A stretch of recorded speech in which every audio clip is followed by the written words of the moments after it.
Oh, okay. And I gotta warn people. $30. It's on YouTube, but ain't nobody paying attention. But I what you said say, I don't know if I'm more embarrassed at the fact that you're asking for just $30, like you just don't even have $30, bro? or about the fact that you just feel the need to come to me. Why do I have you feeling that comfortable? You have to understand this. You did that. No, yeah, it's 1,000% my fault. You at some point this nigga's learned. You done something along the lines where had that nigga thinking, you know who I can call? There we go. Oh yeah, we live for show right there. There it is right there. So Facebook is live. Oh, look at you. 100% my fault. At some point, niggas learn. Yeah, that's a great intro. Somebody accidentally just clicked on my shit. Who knew? Who knew? Alright, let me go to my other pages.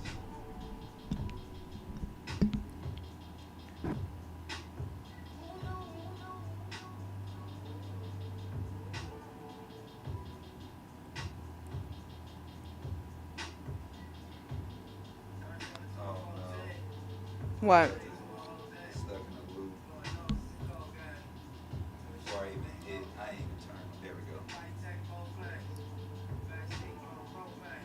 There we go. That's the live vlog.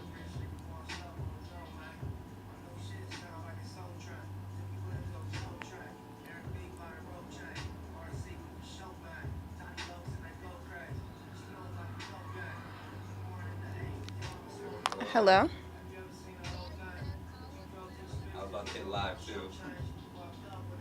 Oh, okay. Well, I'm about to do this live with Mohammed, so I'll call you back.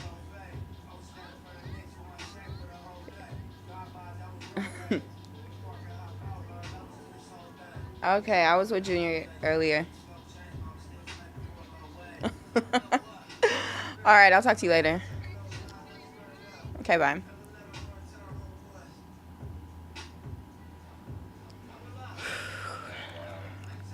What? These kids be going crazy. I'd be happy that I discovered the car scene a little bit further into my maturity. Why do you say that? Because some of these kids be going wild. Like they be losing their minds. That's why I was like, yo, turn this shit up. Who got that shit on low? Oh, I'm glad that you realized that. I didn't want to say nothing. Bro, it's all good.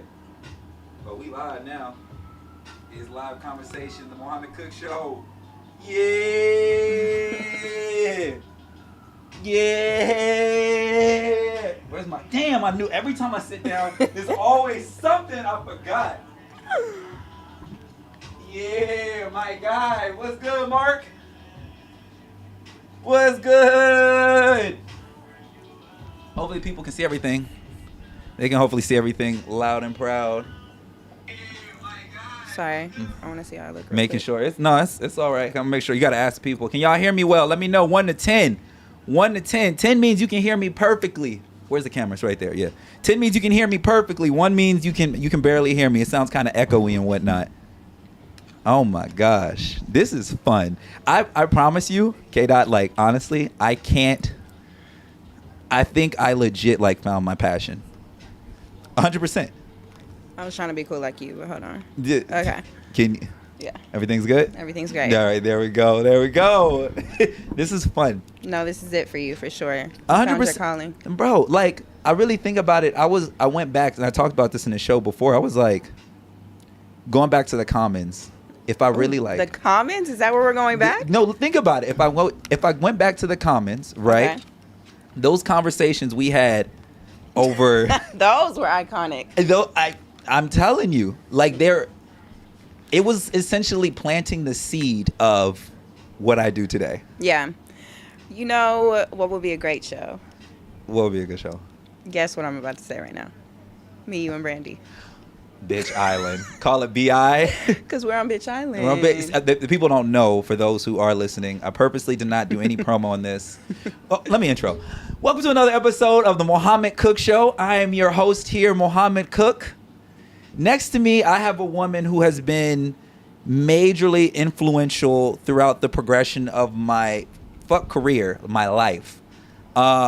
She has sweet. seen me progress from locks, from fade to flat back into locks. She has watched me grow through countless women, countless relationships. She has watched me be down to my last dollar and was always there.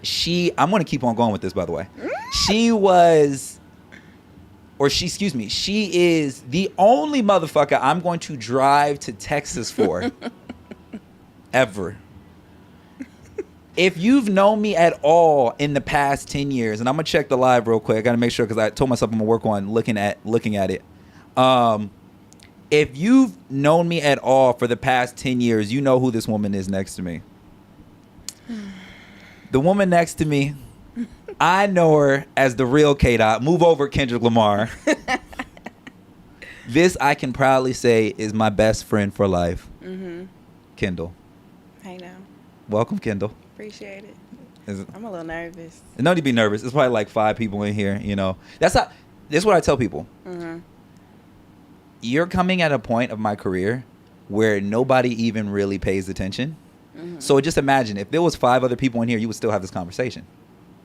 Yeah. You see what I'm saying? Now, when things get cracking and then I have like thousands of you, I'll be like, okay, I can get how that could be kind of nervous. No, it could be just you in the room. You know I don't like cameras. Is it? Yes.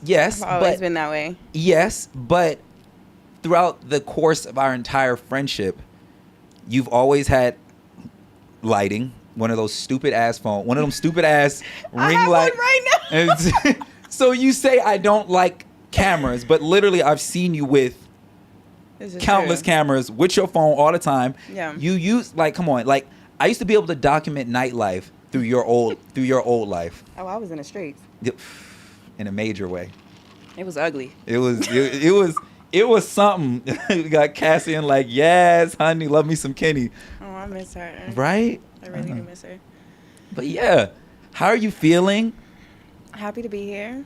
Don't give me a stare. How are you feeling for real? Don't you? I swear, I hate when people do that. No, really, I really am happy to be here. When I was driving up to Bakersfield, I was like, I never thought I would say this, but say it. I think I know you're going to say it. Say it. I kind of miss this place. Oh, she said it. She said it. I kind of miss this place. I was like, I went by my old apartment. The Edgewater? Pearl, yeah. Oh, my gosh. And I was like, I wonder if Mohammed would move me back out here. Excuse me? No. So that's a no? Yeah, that's an egregious no. That's a fuck no. Oh, okay. I told you, once everything I moved down here, that's it. So, just so y'all know, Mohammed has participated in all of my moves. There's been about 10 of them. Bruh. One of them from California to Texas, which was wild. Not all of them. There's one of them I did manage to dodge. There's one of them. It was one of your things. He handled it.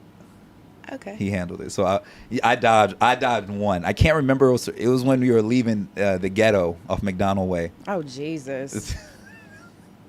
Oh, my gosh. I didn't even know that I was living in whatever. The ghetto. That one was so ghetto. bad. I took a nap one day, and there was a murder scene, right out front.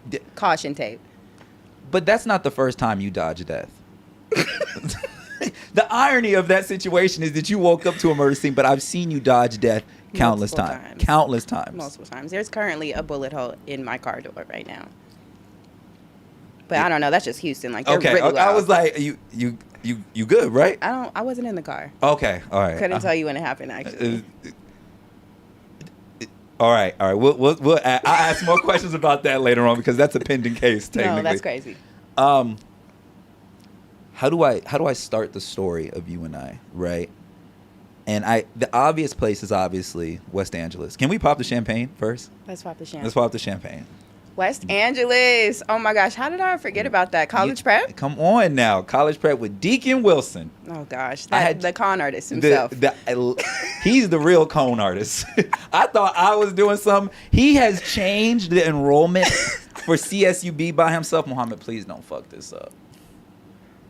Mohammed, please. Face don't. this way. Matter of fact, hold on. Do you want to do it? Yeah, I would like Okay, to. there we go. You know you're not supposed to take the cage off because this could fly off at any moment.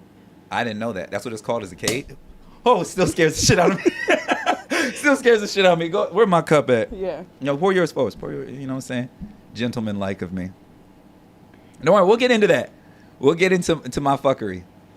We'll definitely get into that. Look, I am here loud and proud to say this would be a toast to... Well, damn, you want half the bottle? Or Yeah, everything for sure. okay? Yeah, no, I'm good. I'm good. I'm a father now. This is just Saturday. This is a cheers to friends over a decade, 3 presidents later, and we still got it. Period. You know? I got to be careful drinking so close to the mic because I realize the mics are good so people can like hear you. Everything. Go. Yeah, like go. I think I actually heard that. A But little bit. I wasn't gonna say nothing. Oh no, it's part of it's part of the entire Mohammed Cook Show experience. But anyways, I want to start our relationship at the very beginning. I want to tell the people how we met and the story where I learned where I realized you were different. What's up? Well, I don't think that it was West Angeles. It was high school. Oh my God. Oh my God. The bottle thrown at your head. Yeah, you got a bottle thrown at my head. I did. Okay, so boom. For those, you got it. At the time, I was dating A maniac. a woman who she was different. Maniac. Different. Her and I, for those who don't know, her and I had a very toxic relationship. I was young. I was in high school. I didn't know. She didn't know. We didn't know what the hell was going on. However, in that process, I happened to meet K-Dot because she got in an argument with me that day. And mind you, I wasn't even on campus. It was a basketball game. I did not get in an argument with you. No, you did not. My ex and I, got in an argument. And in the midst of her anger and her anxiety, in the middle of a basketball game, she had water bottle Tourette's and just felt the need to just throw a bottle forward into the stadium. She just threw the bottle. You're right. And it happened to hit. And I just happened to be there. The funny part about it is that it hits you. Mm-hmm. And then I'm coming to the game later on that night. Mm-hmm. And then that's where I hugged you. That's when we met. That was the very beginning. I was like, yo, I'm so sorry about that. Did you go off on her? Did. You did? Absolutely did. I think I had to leave the game. Yeah. I think I had to leave the game. And then Bradley introduced me to you. Mm-hmm. And she was like, well, this is the man who caused that woman to throw that bottle at your head. Ryan's a fool. He said high school Mo was just trying his best. I like it put that way. I was just trying my best. But go on. I'm sorry. No, yeah, so that's just how it happened. And I think I had to go off on you slightly. Mm-hmm. Just because why would you put me in that situation? I don't even know y'all. But here's the thing. I hugged you because of that. Because at the time, she wouldn't listen to me. Clearly. She wouldn't listen to me. And I can't argue with her. Like, what was it going to do? So I needed somebody who can, like, put her in check. It was you a know thank you hug. It was a thank you hug because I appreciate you. But little did I know at that very moment that I was going to have literally the greatest friend of my life. The greatest friend of my life. No, yeah, I did not foresee that. At all. So, fast forward. Now I'm at West Angeles Church. Right. Deacon Wilson's college prep. Just essentially, we're meeting up on Sundays to talk about how to fill out a FAFSA. Was that really it? How to fill out FAFSA. He was pushing CSUB real hard. How much do you think he got paid? Let's have that discussion. Per kid, how much do you think that he got paid? I think he a got rack? Nah, I can't. You don't think a rack? Because if he got a rack and they were making how much off of us? What do you think? That's true. You got to do the Mohammed. You come on, you the businessman. Crunch him. That's true.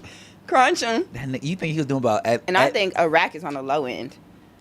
Because if we think about it, how much did you take out in student loans?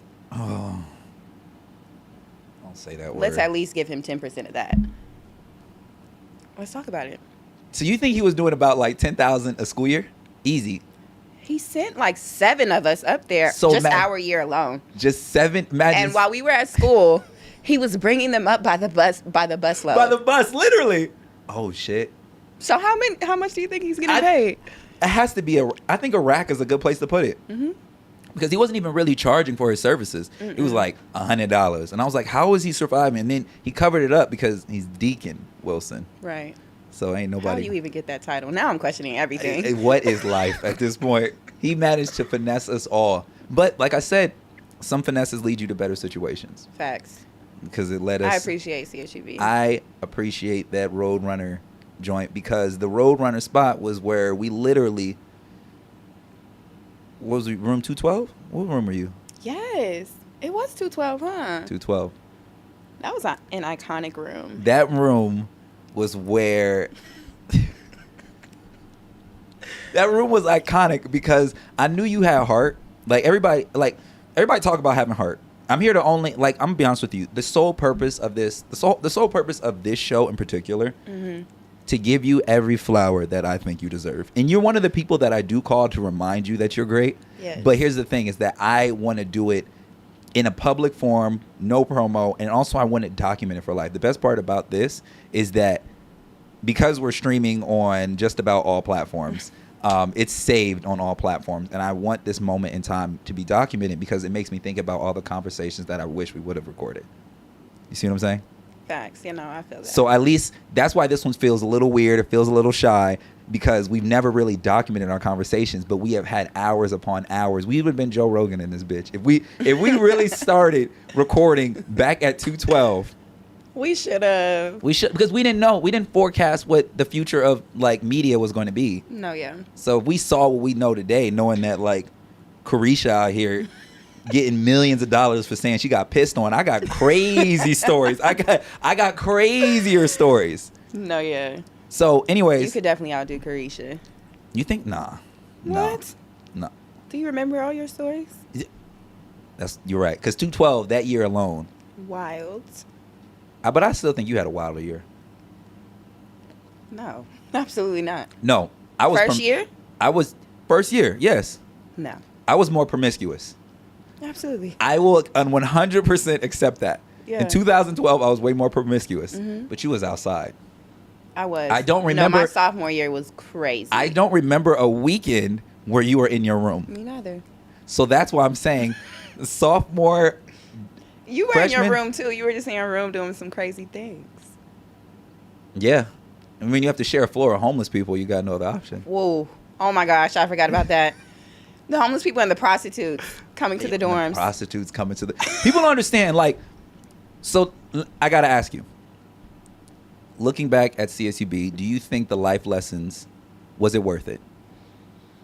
If you had the option to snap your fingers right now, K-Dot. And not be at CSUB? No, and go back to 2012, and it's day one, and Brandy's moving that big ass. Well, technically it's day week 2, and Brandy's moving that big ass refrigerator up the stairs. So you can still leave at that point. We know somebody else who left around that point.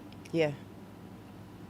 I gave a crazy story about that. I'll tell you about it later. I gave way too much detail. I realized I fucked up. I was like, I had to. No, I need to hear. Oh my God. We'll table that. Yeah, we'll table it. I can't do it again because then I'm adding salt to the womb. I'm not going to do that. But anyways. If I could go back. You can go back. Would you do it again? I would. If I knew then what I knew now, of course I would make a few changes, but. What changes would you have made? I don't know if I can talk about that on here, but. It would be the way that I handled my relationships with guys and friends. I wouldn't be running with some of the girls that I was running with because I'm trying to think. I'm not gonna ask for no names here on camera, but I'm trying to think about what would have been the regrettable names, and I'm like, you'll know. Just sit with that thought for a moment. No, I am.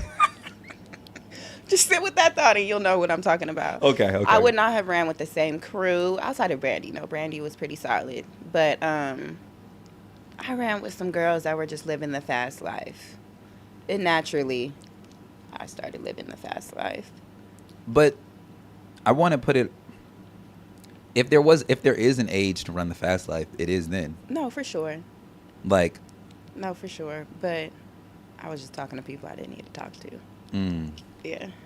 Because I there's nothing really, I look back and everybody has had their fast life period, you know? Yeah, when do you think yours was? Because I know mine was oh, shit. between yeah, let's talk about it. What's the year? What president was it? It was Obama. Obama? Okay.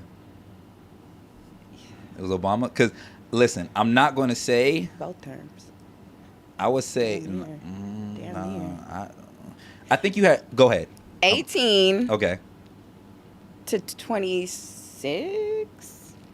I feel like I was 20 wilding.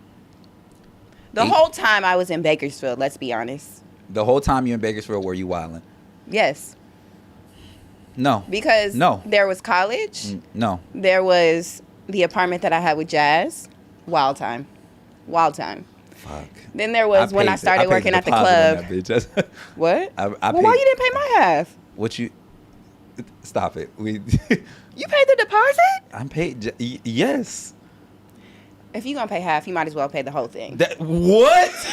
It's the wildest statement. If you're paying half, pay whole. What? No, I wouldn't. That's crazy. I thought we were cool. Yeah, no. You couldn't pay my half? I done paid. I don't realize I had paid. I'm so happy you told me this 8 years later. But anyways, go on. Continue. No, but yeah, I feel like, so whenever I was in the dorms, fast. Whenever I started living with Jazz. You jumped out the window in 2012. I jumped out the window. Of the second story of a building. On the second floor. To avoid getting written up. Was it just me? No. I think that there was somebody else with me. Yes, the nigga that ran off with my TV. Common. Yep. Yes. No, yeah, we definitely had to jump out the window. That was crazy. I forgot about that. I didn't. I still want my TV. I still want my TV. I don't care how much money I'm up. I want my TV. That's okay. You didn't pay my half of the deposit, so. Oh my gosh. Okay, so 2012. Yeah, the Edgewater crib, wild. Mm-hmm. When I started working at the club, Bricks. Now that time in your life, that was an era. That was nasty. As a friend, it was so hard. It was so hard for me because I'm gonna be honest with you. I'm gonna be honest. It was hard for me because you're somebody who I love, and I always want the best, and I want you to be the safest. But how do I tell a woman, a young woman who's popping, getting money from this, right?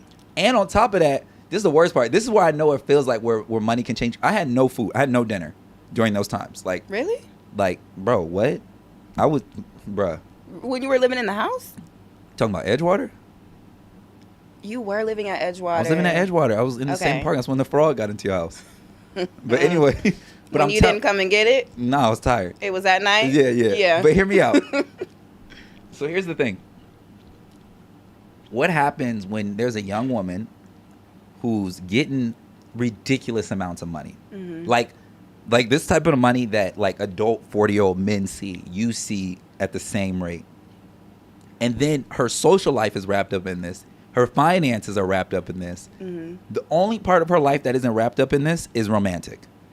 So for me, I'm like, if I tell you to stop doing that, I'm not only cutting off your friends, but I'm even cutting off the money. Yeah. I can't. And I was like, and that's why it was so hard. And then on top of that, you were even bringing food back. So it wasn't like, because you never finish your food. You'll be like, oh, I make a little bit here, some, whatever. So I'm like, so now I'm eating off it, literally eating off of it. No, yeah. That was the hardest I was eating, you were eating for sure. Bruh, what? Oh, we were eating good. Bruh. We were eating so good. It was wild. It was literally, if it wasn't for that time, that era of just our entire relationship, I don't think that, like I said, I don't think we would be where we are today. I think that's why I would say you did not wow the whole time you're in Bakersfield. There was, I would say your shifting point was 2020. You think so? I know so. The club also what happened? Brought me some information that was very beneficial to you. When I found out my ex was cheating on me. Because, girl, why would you do that at the club that I work at? You know I'm running back to him immediately. I damn near left work early. Okay, let's have a conversation. I was talking about this on live. And somebody in the comments section, I'm not going to say their name, they were like, you're stupid if you think she was trying to be secretive. You're literally stupid if you think that play was put in place because she didn't want to deal with. So. But think about it. Them niggas is family friends. Them niggas can already be by themselves on the low. Them niggas, they had all the opportunities. As much as I know, I was really sitting here. I was really sitting here evaluating. I was like, first of all, that nigga must have been there. He was beating cakes. Way back when. Way back when. I still think she fucked Trey Songz, but that's another conversation. I got no proof, but whatever. Whatever. Happened. It happened. What? But anyways, so I'm like, how I look at this situation is, if you're going to go to the club that my sister is working at and dance on bro's lap, You're begging to be caught. you want to be caught because you don't want to deal with saying I'm off of this. Mm-hmm. So you can be like, oh, and where I fucked up, this is where I fucked up. What? Hear this. I should have called the bluff. I should have been like, oh no, it's cool, it's fine. Oh. Now you're still with me. You ran the wrong play. I look back when I realized she got caught cheating. I should have played off like, oh, it's fine. We all make mistakes. That would have been hilarious. And now you're still in the relationship. You can't get out. Come on. So, anyways, yeah, we talked about that. We talked about that during my show. They were like, Mo, she didn't secret, like that wasn't a secret. That was definitely a play that was in place to avoid confrontation. That's fine. It's fine. Because now you're married. Listen, no. I think I'm so happy I'm done with that era. Right. I am too. You needed to slow down. I'm so happy. I had Miss Santana here. I don't know if she goes by her first name online, but whatever. Santana was here. She was literally a dancer at Exotic Kitty. Here, Okay. right? She left Exotic Kitty the year I was going crazy. Whoa. Right? Well, So that was the time. we literally missed each other by probably a week or two. That was such a terrible time. I was so concerned. Bruh. I was But so concerned. how you looked at me during that era was the same way I looked at you during your Bricks era. Okay. So it's like, Okay. you see what I'm saying? It's like he's at one side of it is like he's single, he has the right to do what he wants, but I do everything to extreme. Yeah. I want to know that everybody on the internet knows about my extreme. What's one of your most extreme moments in your life when you're like, damn, I can't believe I made it out of there alive? Because you worked at Bricks. Niggas throw bottles there for recreation, so I need to know. Yeah. I don't know. I think that probably like a Bakersfield party where somebody got shot right next to me. 2012. That was also 2012 because Yeah. you ran to my room right after, and I said that nigga better not be behind you. I said you and Brady better take y'all's asses somewhere else. Don't bring that over here. No. But if I'm bringing it to your door, I'm really bringing it to mine too, because we stayed in the same building. No, but you got a whole other floor. I'm on the first floor. This nigga can kick the door down, and then he right there. I'm the first door by the window. That is true. So you're saying Bakersfield house parties was one of your most Bakersfield extreme? put me in some very tough situations.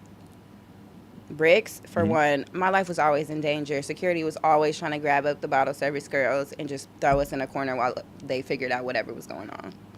Always. Like, I was risking it all, but I was making a lot of money, so. Let's talk about it. How much money do you think you were making if you had to like softball? I don't know. You know what? I made my rent in one night, and that's when I stopped going to school. That needs to be the name of this episode. I made my rent in one night, and that's why I stopped going to school. Yeah, no, that's when I definitely stopped. Because think about it. I was at Bricks on the weekends. Bring the mic a little closer. There you go. I was at Bricks on the weekends, but I was at Hooters every day.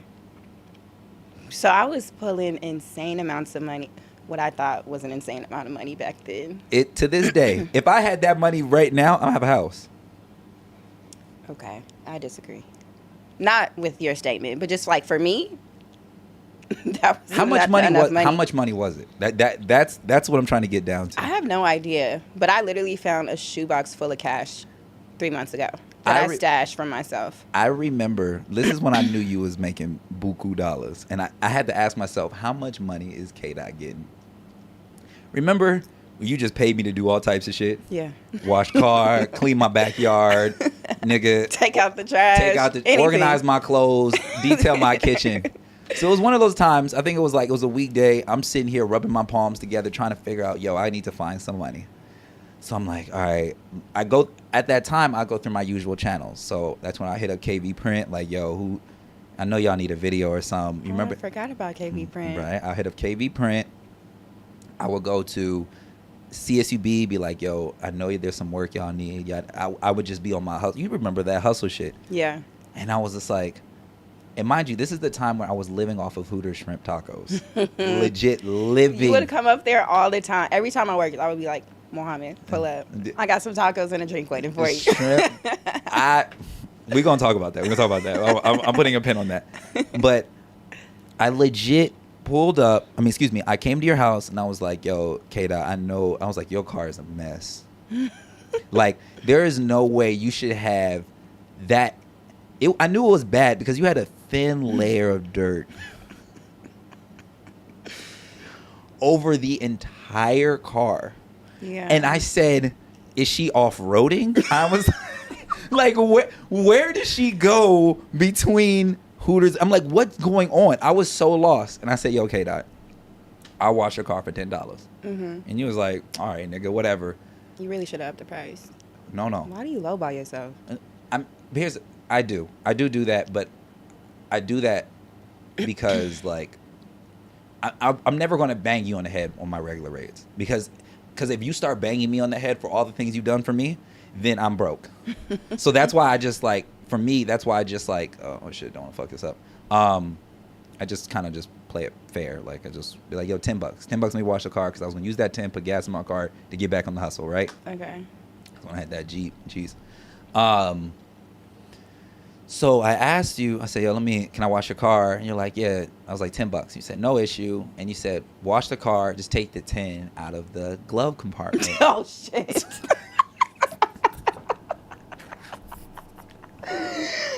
So I was like, I said, all gosh. right, let me wash the car. When it's all finished, I'm going to bring it out. That's when I'll get the soap. But I get the Dawn soap. One of my old T-shirts, put in the bucket, take it to the little car wash by it. Because Edgewater had that little car wash area. And I detail the fuck out of it. I would be listening to my Joe Budden podcast. Yeah. You want some more? Or no? Yeah. Listen, don't fuck up, Mohammed. Don't fuck Please, up on air. Focus. Tell me when to stop. That's good. All right. Great. Thank you. And I legit was like, all right, I'm finished. Let me go ahead and take her keys on over. So I was like, let me get my money because now the job's done. I didn't vacuum. I didn't watch it. I've been working on this car for probably like I remember I worked on it an entire episode of Joe Budden podcast. And that's at minimum 2 hours. Right? But during that time, there were 3 hours, but whatever. I opened that glove compartment and I said, is Kendall selling her body? I said no. Selling her body is crazy, Mohammed. I said no. She's not.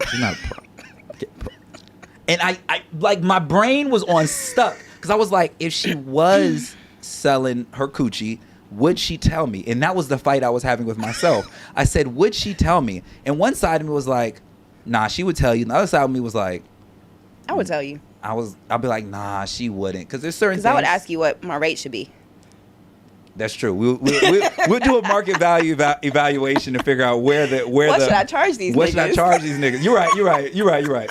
So I opened that glove compartment and I kid you not, singles, 20s, 50s, 100s, bitch YG 400. Like it was all that. It was all poured out. And I said, I had to count it. Mm-hmm. So I counted it, right? So I just sat there. I said, before I take these keys in, I said, I'm about to count this shit up. Yeah. And I think I counted a cool, like, I think it was like 3 something in your glove compartment. Yeah. And I said, now mind you, my portion of rent was $600 at the time. Well, no, it was $400 because I was living with Lo and Danielle. Yeah. And I know, flashback, right? Yeah, that's a throwback. And I legit said she can pay my rent in her glove compartment. That was crazy to me. Yeah. And I was concerned, but I was like, she would tell me if she. And I had a system though. Whatever 10s, 5s, and 1s that I got, I just threw in the glove compartment. That's or just not like a system. If it's not accounted for, it's not a system. That's not accounting. Or I threw it in a shoebox. That's not a system. If the banks go down, baby, I'm okay for just a little bit. How long you think that? Fuck it. I guess that because at the same time, which didn't make sense to me, K. Dot. Mm-hmm. And I think you're a representation of a lot of women. Mm-hmm. I'm gonna go there when it. I'm gonna say young women at that time who were making a lot of money. Uh-huh. You made more money than anybody I know, hands down. but you fucked up more money Yeah. than anyone. Oh, I blew it so quick. How? I could have bought a house. Yeah. I literally had, when I had Santana here, she was like, oh, yeah. I said, what was your craziest night? And I think she said about $7,000. 7 is crazy. $7,000 in one night. That's impressive. She does this. She's a professional. That's why she teaches for it now. That's crazy. Make sure y'all book y'all classes. Okay. That's what I'm saying. If she does this, she out here saving marriages every day, every day. But at that time, she was like, I was doing like 7 racks. She said my average was around 3. Yeah. So she'd be walking home. Like, she didn't want to give hard numbers because she didn't want the IRS on her ass. Okay. But it was like, yo, anywhere from we talked, it was like anywhere from 10 to, $7,000 to $15,000 a month. That's insane. It's wild, but the faster you get the money, the faster like you kind of blow it. At least for me. No, there's only one girl who was in the nightlife who manages it and met, bro. And when she was one of the, here's the thing. When I was going to the strip club like crazy. Mm-hmm. You know, you're supposed to go there, get a lap dance, whatever, do the whole thing. That's what you're supposed to do? That's what you're supposed to do. Yeah, ass fat, whatever, compliment, whatever. Me and her started having she stopped dancing. Her and I were just sitting there just talking about ways and just making money. Not the life lessons in the strip club. She was putting me on game. I know that's right. She was putting me on game in the middle of things. So I was like, literally to this day, like, yeah, I'm going to have her on the show because she's like a financially owns a home. Yeah. She travels. She keeps her money. It the right she way. did it, but she's the only person I know that done it the right way. That's impressive. But in contrary of doing things the right way, I want to know, what are some of the things that you think Bakersfield does the wrong way from somebody who has lived, because you've lived a lot of places. Yeah. So what do you think, what are some of the things you think Bakersfield does the wrong way? The city as a whole? Yeah, bro. I don't know. There's just nothing to do in Bakersfield. I think that's where all my money went. Like, I kept on trying to keep myself entertained. What? But you were in the night, like you were making money from the nightlife. That's what I'm trying to figure out. What do you mean? I would go shopping all the time. Oh, Amazon package galore. I was getting packages on a daily basis. It was so bad. It was insane. So, yeah, I would just go shopping all the time. I don't know if I was really traveling at that time. What you Young mean? me was, what? What you mean? Miami? You acting like that Miami trip on You're Spirit? right. I'll You never was fly Spirit again. Listen, you drove a Nissan and got on a Spirit airplane and flew to Miami. You were a statistic. That's pretty on brand, though. That was the most on brand thing I've ever heard. How do you? No, that's pretty on brand. Out of all the places, so I'm gonna stay focused on this question. What do you think Bakersfield? You saying you think is just not a lot to do? There's just nothing to do. I think that's why people just have kids and fuck off money. What stopped you from having kids? I dealt with a lot of ain't shit men. I couldn't see myself spending the rest of my life with them and all that nonsense. So, no kids for Ken. Not back then. Would you have kids now? I would have kids now, but I would want to plan it. Okay. I would want to plan it. Have you ever? Because that's the other side of the conversation. Like, to the women who had the nightlife. Like, do you think about? It doesn't matter what side of the coin you're on. If you got the family, you want the nightlife, and if you have the nightlife, you want the family. I didn't get a lot of men when I was working at Brick, so I wasn't really interested in people. I think that's when I was talking to Chris, honestly. Oh, you said a name. All right, cool. I don't really mind. Okay. All right. So like, I had a man at home. Go to our followers. Go search Chris. Go real quick. Go. Put a face to it. Y'all go. Do it. No, yeah, that's around the Chris era, so I wasn't really worried about anybody else. That was an era. I was just taking niggas' money at that point. This sounds like an intro to a City Girls song. I wasn't really worried about it. I was just taking niggas' money at the time. And having my man pick me up. Yeah. That Uber, if I had an Uber tab for just you at 2:00 in the morning. You used to pick me up, but that was when I was just going to Briggs, not when I was working there. Yeah. Back when you were, what do they call it? You were the dealer. No, when you were the drug addict, not the dealer. Right. That's when it was. Right, facts. speaking of crazy rides, do you remember? You already know I'm about to go. Oh my goodness. Yes. Listen. Let me tell the people. The 2 a.m. drive. Listen. Let me tell the people. I want this on record. To tell you how much I love and appreciate you. Because that, by far, was the craziest moment of my life. That was pretty wild. Let me tell the people what happened. All right, y'all. So it's like Thursday, Friday night, something like that. It was a weekday night. No, I don't think it was a weekday. I think it was a weekend. It was a weekend night? I feel like it was a weekend. It could have been. Because I had just gotten off of breaks. I remember that. Okay, so it was a weekend night. And as you know, like I don't like to go out. I don't like to toot my shit. But I would stay home and turn up. Yeah. I was the king of staying home. Yes, with the bottles. The bottle, the hookah. Mm-hmm. I turned on the music in my room. I was going crazy. Out. I was going crazy. Well before it was like a thing. So it was this one night. And I think at the time, I had 2 girlfriends, didn't I? I think I had 2 girlfriends. Yes, which is why I didn't understand why we made this trip. I had 2 girlfriends comfortably. And I get a call.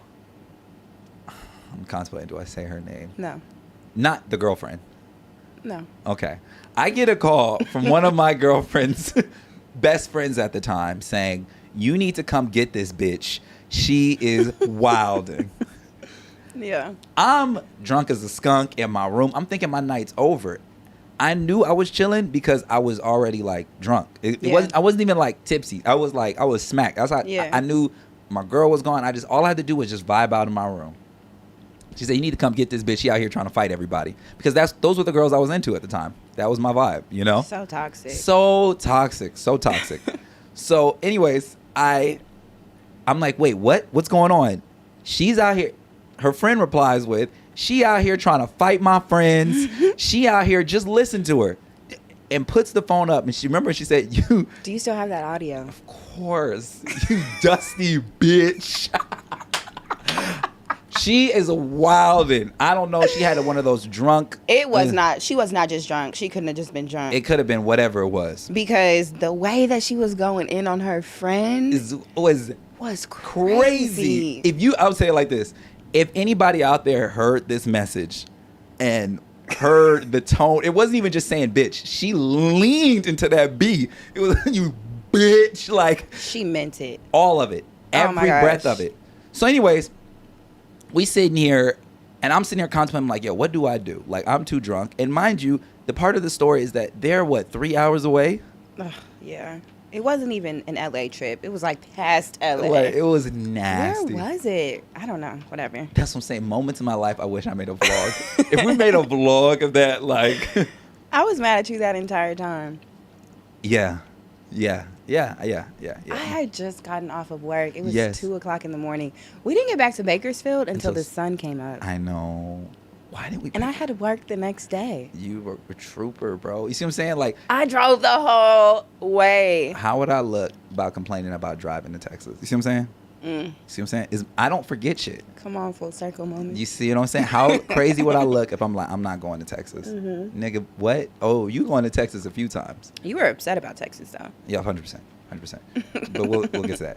So she's like, you need to come get her. We drive. We get on this highway. We're on the road for like 4 hours, something light, right? We listening. We getting updates about how she's swinging on bitches. She wilding. And I have to just say thank you, K-Dot. I have to say thank you to you for driving not all the way there, but even coming all the way back. Yeah.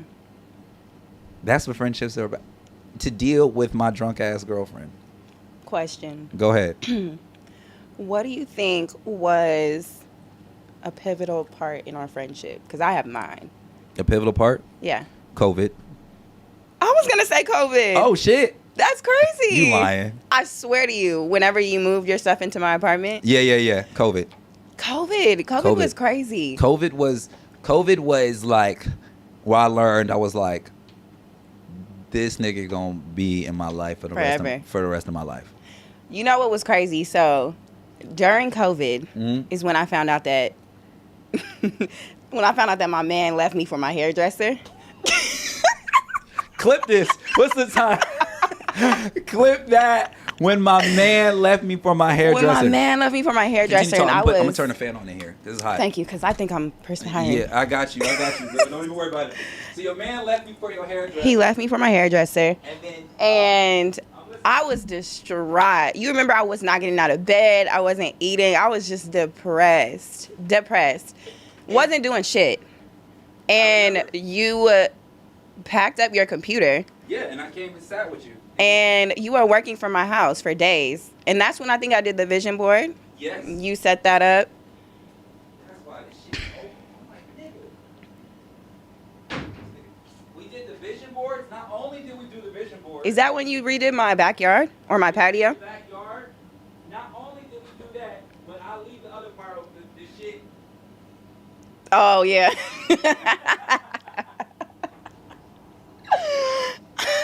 Like, literally, that entire time, I was just like, yo, fuck it. Perfect. Sorry if I fucked up the shot, y'all. Perfect. Yes. I got you. Don't even trip. I ain't gonna do that to you. We need that. Sometimes the cold air doesn't get to that side. So you knew this? Did you set me up? Here we go. That's kind of crazy.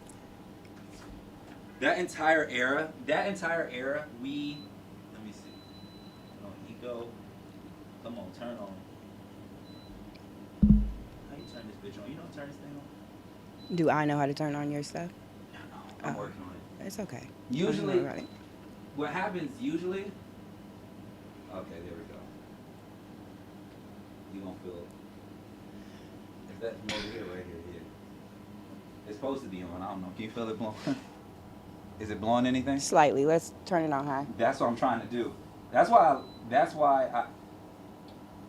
I'm making sure that's H3, I think that's cool. No, you went back to 1. We don't want 1. Yeah, that's why I just say I leave all this shit in the show, because like honestly, this is not even like an honest show. Somebody claim one right now. They're like, yo, this is the worst. These niggas suck. I never watched. What do they have going on right now, bro? Because this is an improv show. Like, this is one of those moments where like sometimes we don't have a plan. Can you feel anything? No. I would sit here and hold it. Actually, yes. Just set it down and we're good. Oh no. P4. Can you make it spin so that you got it too? I'm trying my best. I just want to apologize to everybody out there. Usually we have the air situation on handle, but because I'm hot and I know how Kendall is, if I'm hot, then I know she's twice as hot. No, I don't know how Kendall is. 100%. There we go. I hope that's not the heat. 41 degrees Fahrenheit is definitely cool, right? Yeah. All right, just making sure. Like I said, I want to apologize to everybody because I know this is like the worst. You feeling anything? No. Like nothing. I'll put it right there because they can't even see it in the bottom screen. That's fine. You know what I'm saying? I don't. Yo, David, we gotta fix this. Anyways, we gotta fix this, brother. Because usually this shit be. Oh shit. Oh jeez. Turn it this way. That's so crazy that you said COVID too. No, COVID. Yeah, I don't forget where we are. I'm not gonna lose that. COVID was because it was experimental time. Yes. It was experimental time, and it wasn't just experimental for. It wasn't just experimental for us. It was experimental for a lot of people, but it hurt me to see you in that condition. Mm-hmm. Because a lot of your finances and a lot of your life was wrapped up in nightlife, and COVID shut all that shit down. Yeah. So personally, I was just like, I didn't want you to. What's wrong? What you looking at? What's your concern? Nothing. Okay, just make. Oh, I got you. Shit, I got you. We didn't go on through this whole bottle. Crazy. That's not new for us though. No. Nothing new. Yo, shouts out to. Hold on, let me just do a quick shouts out to the people who are staying here watching through this crash course of a friendship. Brian, myself, Clarissa. Yo, shouts out to you. Clarissa that live with you? No. I never lived with that. You never lived with Clarissa? What's her name? There was a Clarissa that worked at Hooters. Is that would be wild if that's her. Nah, I don't know. Me personally, I didn't want to promo this because I expected failures. I expected little kinks in the show. I expected the camera not to work. Yeah. But anyways, COVID was just so influential to our relationship because I think that was the first time where I saw you put your fucking guard down. Yes. You know, I try not to show too many. You don't emotions. show any emotions. I think that wasn't the first time I saw you cry. The first time I saw you cry was in the Rite Aid parking lot right after Applebee's. What was I crying about? Yeah, fuck. Do you think I remember that? I was just drunk, crying. Probably. That's insane. Yeah, I remember you were. I don't know if it was a nigga. I just seen you distraught off of black, slim. Was it black and slim, black and mild? I see you. Why did you used to let me smoke Black and Mild? I did not let you smoke Black and Milds. That's insane. I'm not gonna talk about the story that led to that. That's a dirty thing to smoke. That is nasty. I was like, I said, this is some rat behavior. And I stayed with one. Like, nasty. Oh, nasty. Child.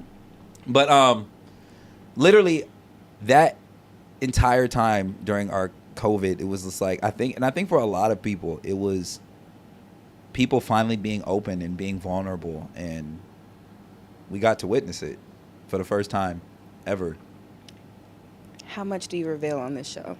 Oh, they know far too much. Okay. Go ahead. So, COVID is when you introduced me to Molly, right? Yes. Yes. Oh my gosh. Yes. The best time ever. The best time ever. And I think that was when I really started opening up to you. And then after that, I didn't need the Molly to open up. Mm-hmm. And you're an example of why I tell people why I stand by drugs. Right. Because sometimes drugs open up. It's finally cooling off. Thank God. Yeah. I feel it. Drugs, I think they open up a side of your brain, a side of your emotion that I don't think you can get organically. I think if you get really caught up in the life of the everyday, I think some people get caught up in thoughts of what other people are thinking. I think drugs do a good job of just relaxing everything. The thing is that if you become addicted to that feeling, I see how addictions come about. Yeah. So, yeah, that was legit during our Molly trip. Yeah. And it's so funny. If you tell this story anywhere else, you're saying y'all niggas did Molly together, y'all opened up. Like, what part of the story y'all leaving out? But no. I swear, we talked for hours. And it was just that. And that's we sat on the porch, yeah, I think. Bruh. And just talked all night. All night. And literally, it wasn't, I still think to this day, that was one of our, if not top 10 greatest conversations. Yeah. Top 10 greatest conversations. Definitely. Because you really turned down, it wasn't the, it was, all that shit was off. It was literally just you and I speaking from the heart. Yeah. And I do think, honestly speaking, that a lot of heterosexual friendships cannot do that. I agree with that. They cannot do that. I agree with that. You know what's crazy is we've been friends for so long, and we've been close for so long. A lot of people think that something has gone on with us. Yeah, bruh. You thought you dealt with it, bruh. And I'm like... But because they don't understand. I don't even like to hug this nigga all the time. And that's what I literally tried explaining countless fucking times to every fucking one. And I was like, it's never been like that. Never. Not once. We ain't never even slept in the same room. Never. I slept in the living room when you lived in Edgewater. That living room. Yeah. But it was never in the same room. Never in the same bed. No have ever been crossed with us. And that's what I do think. Like I say this all the time. I do think that a lot of people lack that. I do think a lot of people lack a solid friendship. It's important to have. I will give it to you. The reason why women thought I was so understanding was because you had to deal with me on my bullshit. Exactly. I knew exactly what angle to take. I knew exactly where to go. I already knew where the conversation was going before it got there. So they looking at me like, oh, this man is a guru. And I'm like, just listen to K-Dot. You still have a ways to go because we just got into it. Yeah. But we're going to get to that. We're going to get to that. I'm just saying. But no, but heterosexual friendships are very, very important. Yeah. I don't know what I would do if I didn't have you around. Like, I became so dependent on you around the COVID time that whenever I moved to Houston, I was like, okay, Mohammed isn't coming over for dinner. No. He's not taking out my trash. No. I'm just going to have to figure this shit out again. Yeah. Yeah, it was a complete reset. Yeah. It was a complete reset. It was a point where we, like, and honestly, leaving, when I got back on that plane to come back to Bakersfield, I think it was LA first, then Bakersfield, whatever. I was like, yo, I was a little concerned. I was like, yo, what is she going to do? Yeah. I was by myself. How is she going to do it? How is she going to navigate? I did not know what the next steps were going to be for K-Dot, because I was like, a side of me was genuinely concerned, but another side of me just said, you got to trust. Yeah. You got to trust God. You got to trust K-Dot. You got to just trust the process because without it, if you don't trust her, you're going to pass on your anxiety onto her and then have her second guess her decisions. Yeah. So that's why I always call you and say, I'm so proud of you. I'm so proud of you. Because I was like, bro, I don't, you did it. That was a crazy time. That was a crazy time. Because you left in 2020 or 2021? I think 21.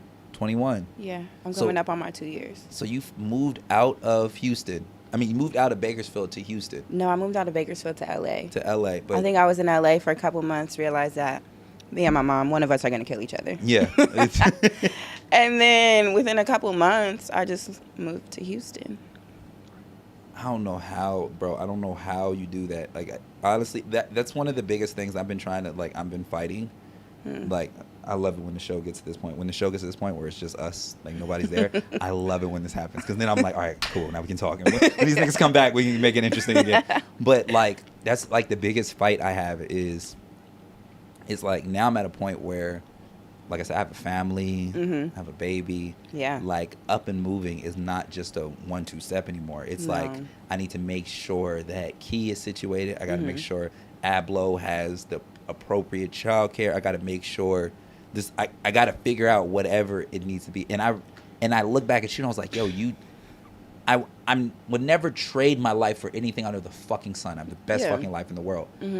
But I was like, in another world, I left. Really? Like, I went to New York or I went to Tokyo and I just figured it out there.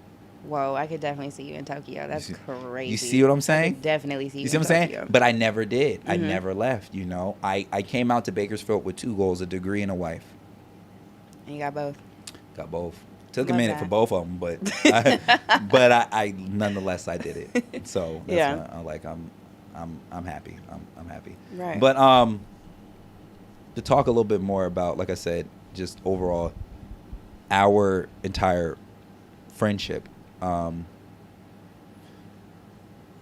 What has been your most? Because you've been with me for years. Anyone who's been with me for years has been annoyed. Yeah. What has been a moment you despise me the absolute most? I don't know. Like, I've never been that upset with you. You just get on my nerves. Okay. But I'm never, ever really mad at you. Only time I've been mad was, like, recently. But, like, since we moved into... Let's go there. I'll open the floor for that. But, like, during college, I never really was upset. What are you mad about now, K-Dot? Well, we had a conversation. We got over that. But before, I knew whenever you and Key got together, the dynamic of our friendship was going to change. Of course. Not like it only makes sense for it to, right? Right.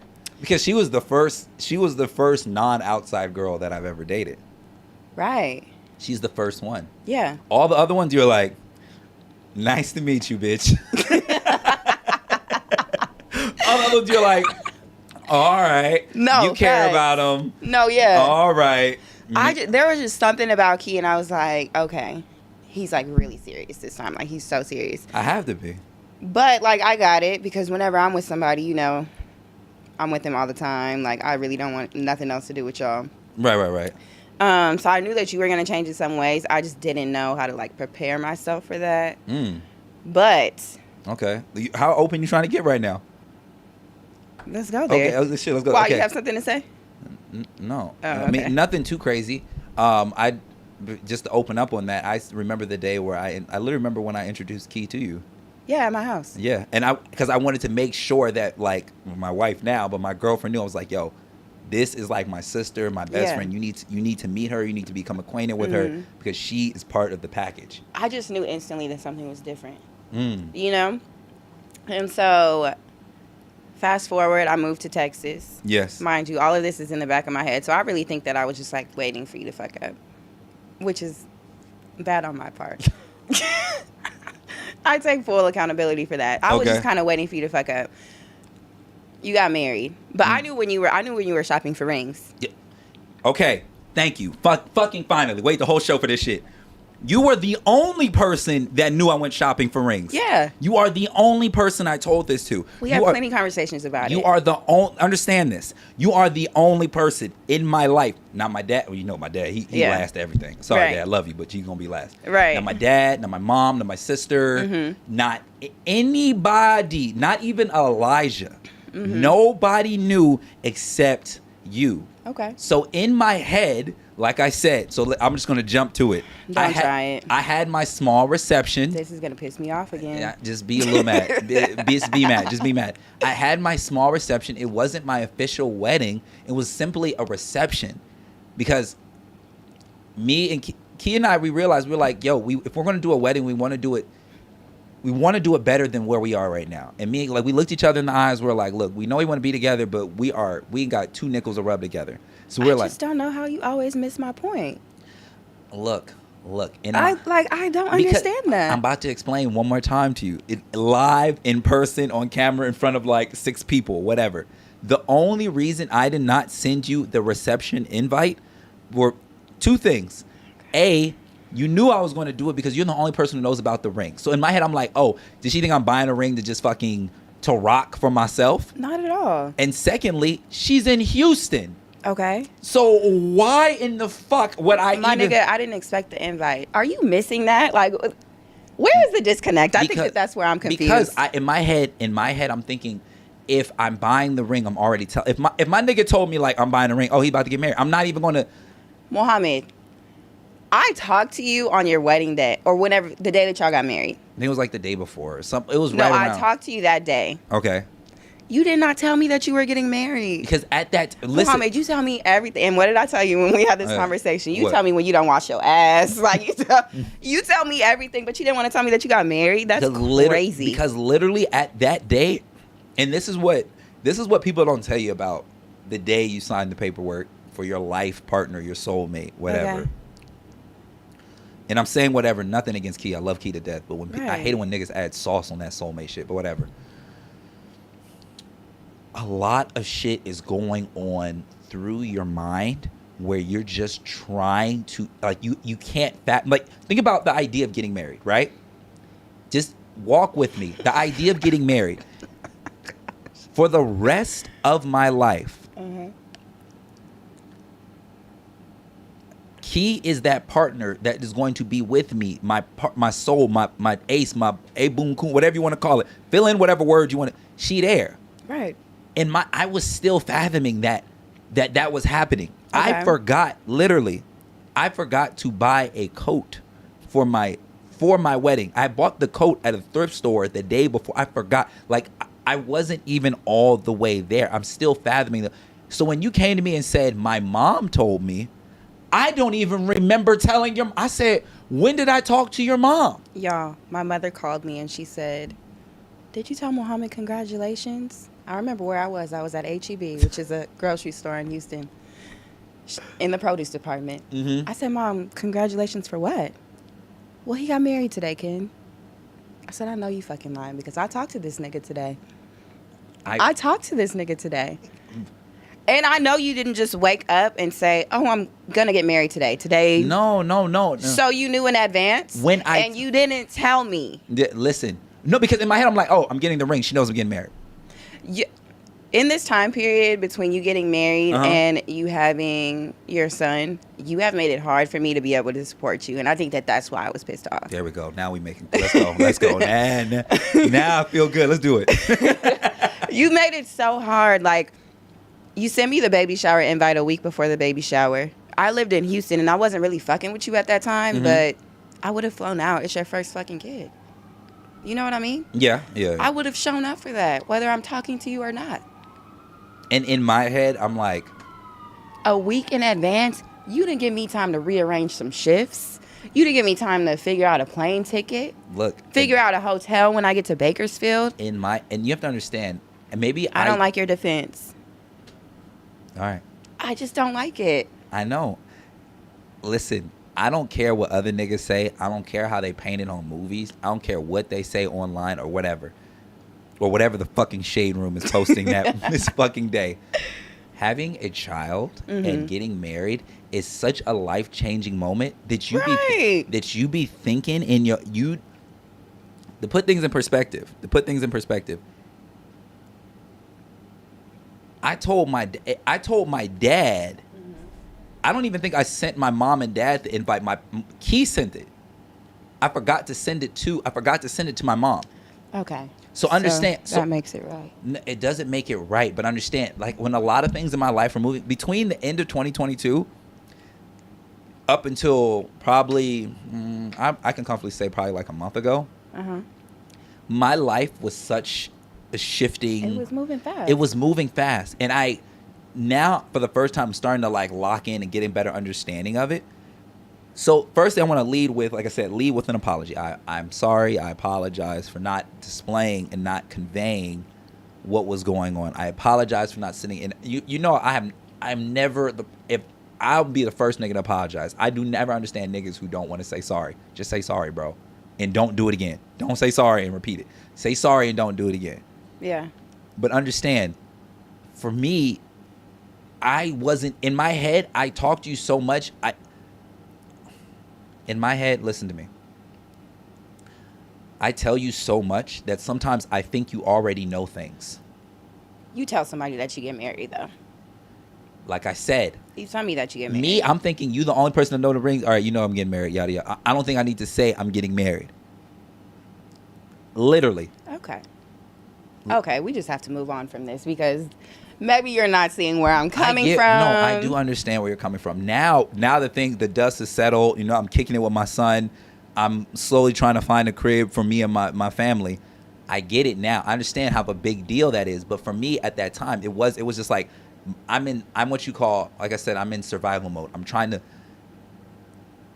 at that time, I didn't know that I was taking on the role of just being every nigga can make a baby. Not every nigga can be a father. Facts. And I was shifting from being Mohammed solo to Mohammed who has to now take care of not 2, but 3. Financially, emotionally, all of that. And that happened within the span of 4 months. Okay. You seen old Mohammed. You know the type of time I used to be on. And now you see the type of time I'm on now. Complete shift. Yeah. Complete shift. And in that shift, like I said, I want to say publicly, I apologize. I apologize. That's it. That is the sole reason that I'm happy I want to document this. Because now I look back, I've gotten this same complaint from my mother. I've gotten the complaint from you. I've gotten the complaint that, Mohammed, you need to be more vocal about the transitions in your life. Ironically, speaking of transitions, I'm gonna come out of our beef into something more jolly. I want to cover what's going on with you currently. I don't even know if you even went public with it, and why I'm proud of you. What? Your acceptance letter. Okay. Yes. I'm going to TSU. Okay. Yes. I'm really excited about it because I feel like I've always wanted to go to an HBCU. Are you ready for that? You ready for the HBCU? I'm not, because even me getting admitted was very ghetto. I know. Very unorganized. I know. I said, wow, this is just the start of my frustration dealing with these people. Yeah. And so mind you, I had to call them to figure out if I got admitted or not. They said yes. I still haven't gotten an email. To this day. And I found out a week and a half ago? Yeah. Because I told you the same day. Yeah. And you got an opportunity for a joke right there, but I'm just gonna let it. What? You said I told you the same day. You could have easily wrote. You could have easily. It's like how you. We worked on our communication for many years. Yes, I'm yes. getting a lot better, and Okay. for some reason you're stagnant. But we're gonna just. Okay. That's another conversation. Yeah. But anyways, yeah. So like, I tried to have an advising appointment. Everything. It's just, I'm excited, but I don't know. Black people make dealing with black people hard sometimes. Yeah. I'm honestly, like I said before, like I'm proud of you for making this decision. I'm proud of you for doing this. I'm proud of the next chapters. I'm curious to see not what you're going to learn in these next chapters of your life, who you're going to meet. Yeah. That's the only thing I'm worried about. And this is not a romantic conversation. This is just the people, the professors. You have a different outlook on school, a different look on education. Yeah, because I'm heavy on my self-improvement journey right now. Heavy on it. And that's why I've only met K-Dot, who was like, school was secondary. Yeah. It was never the primary focus. Mm-hmm. Outside, life, niggas. Everything else came first. Everything else came first. So this is the first time where I think you're about to really put school first. Oh, for sure. If not first, top two, because you still got to live and work. So yeah. No, yeah. I didn't tell you, but I was celibate for 8 months. 8 months. In Houston? In Houston. Celibate. Recently. They be having sex parties in Houston. Which, yeah. These At niggas, they be moving too fast. I'm not interested. Houston niggas move faster than LA niggas. Yeah. People need to say It's that. scary out there. 100%. It's scary out there. Yes. Why are y'all doing that at parties? Yes, niggas is pulling their dicks out at the pool party in public. I'm a wild boy, or excuse me, I'm a former wild boy. I don't be doing nothing. This is about as wild as it gets, champagne in the middle of a podcast. Yes. I'm a reformed wild boy. Yes. Never in my life about that, hey, you know what I need to do right now? Let's get some head at the pool party? In public, pull my dick out. Wild. That's wild. Wild. That's wild. Houston's on a different type of time. But tell me more about your celibacy. So, I don't know. I just did it. I just wanted to be more in tune with myself. I think that's when I decided to finally apply to TSU. So dick has been thrown off your whole life. Because this is the first time I heard you say I'm committing to celibacy. Yeah, and I'm gonna do it again. This time, maybe for a year. Okay. But I don't know. I just feel like whenever I'm talking to a man, like it just throws off my focus. Oh. And I know this about myself. For sure. You worse than me, my nigga. I'm so bad. I'm so bad. I mean, now I know what I want and I know what I'm not going to tolerate. So, like, I navigate through relationships differently, but I don't know. I really want to focus on school this time. What was the worst situation with a nigga? What was the worst moment with a nigga? Probably with that nigga from the basketball team at CSUB. What was the moment? I'm trying to drag a story out here. I really want to know. What was a story where you was like, yo, this is wild? We don't need to talk about that. Ah, damn. Yeah. We can talk about a lot of stuff, but I don't want to go there. I understand, because for a woman to reach celibacy, you have to understand how far she's been dragged. Oh, yeah, through the mud. Through the lowest of lows. I've dealt with some shit. I've really dealt with some shit. You know my stories, but, like, I don't know. I just don't want to give Why were you anybody always my time. attracted to the same type of niggas? I don't know. That's what I want to know. I have no idea. That's a very good question. It's somewhere along... Because they're all the same man, just in a different body. Different color. What do you call them, dogs? All of them. Rottweiler, Doberman pictures. All of them got you acting completely out of character. Yeah. So I just want to know, what is it? Why are you so addicted to being humanitarian and switching niggas? I'm just jumping right to it because you don't want to say it. Why are you so addicted to trying to fix niggas? I don't know, but because I'm not in that space anymore. Like, I don't... Why were you I feel addicted? I don't know. I just like taking care of people. I love taking care of people. Why? What do you gain? Nothing. Literally nothing. Nothing. But I'll take care of anybody. Do you think My house is like a shelter.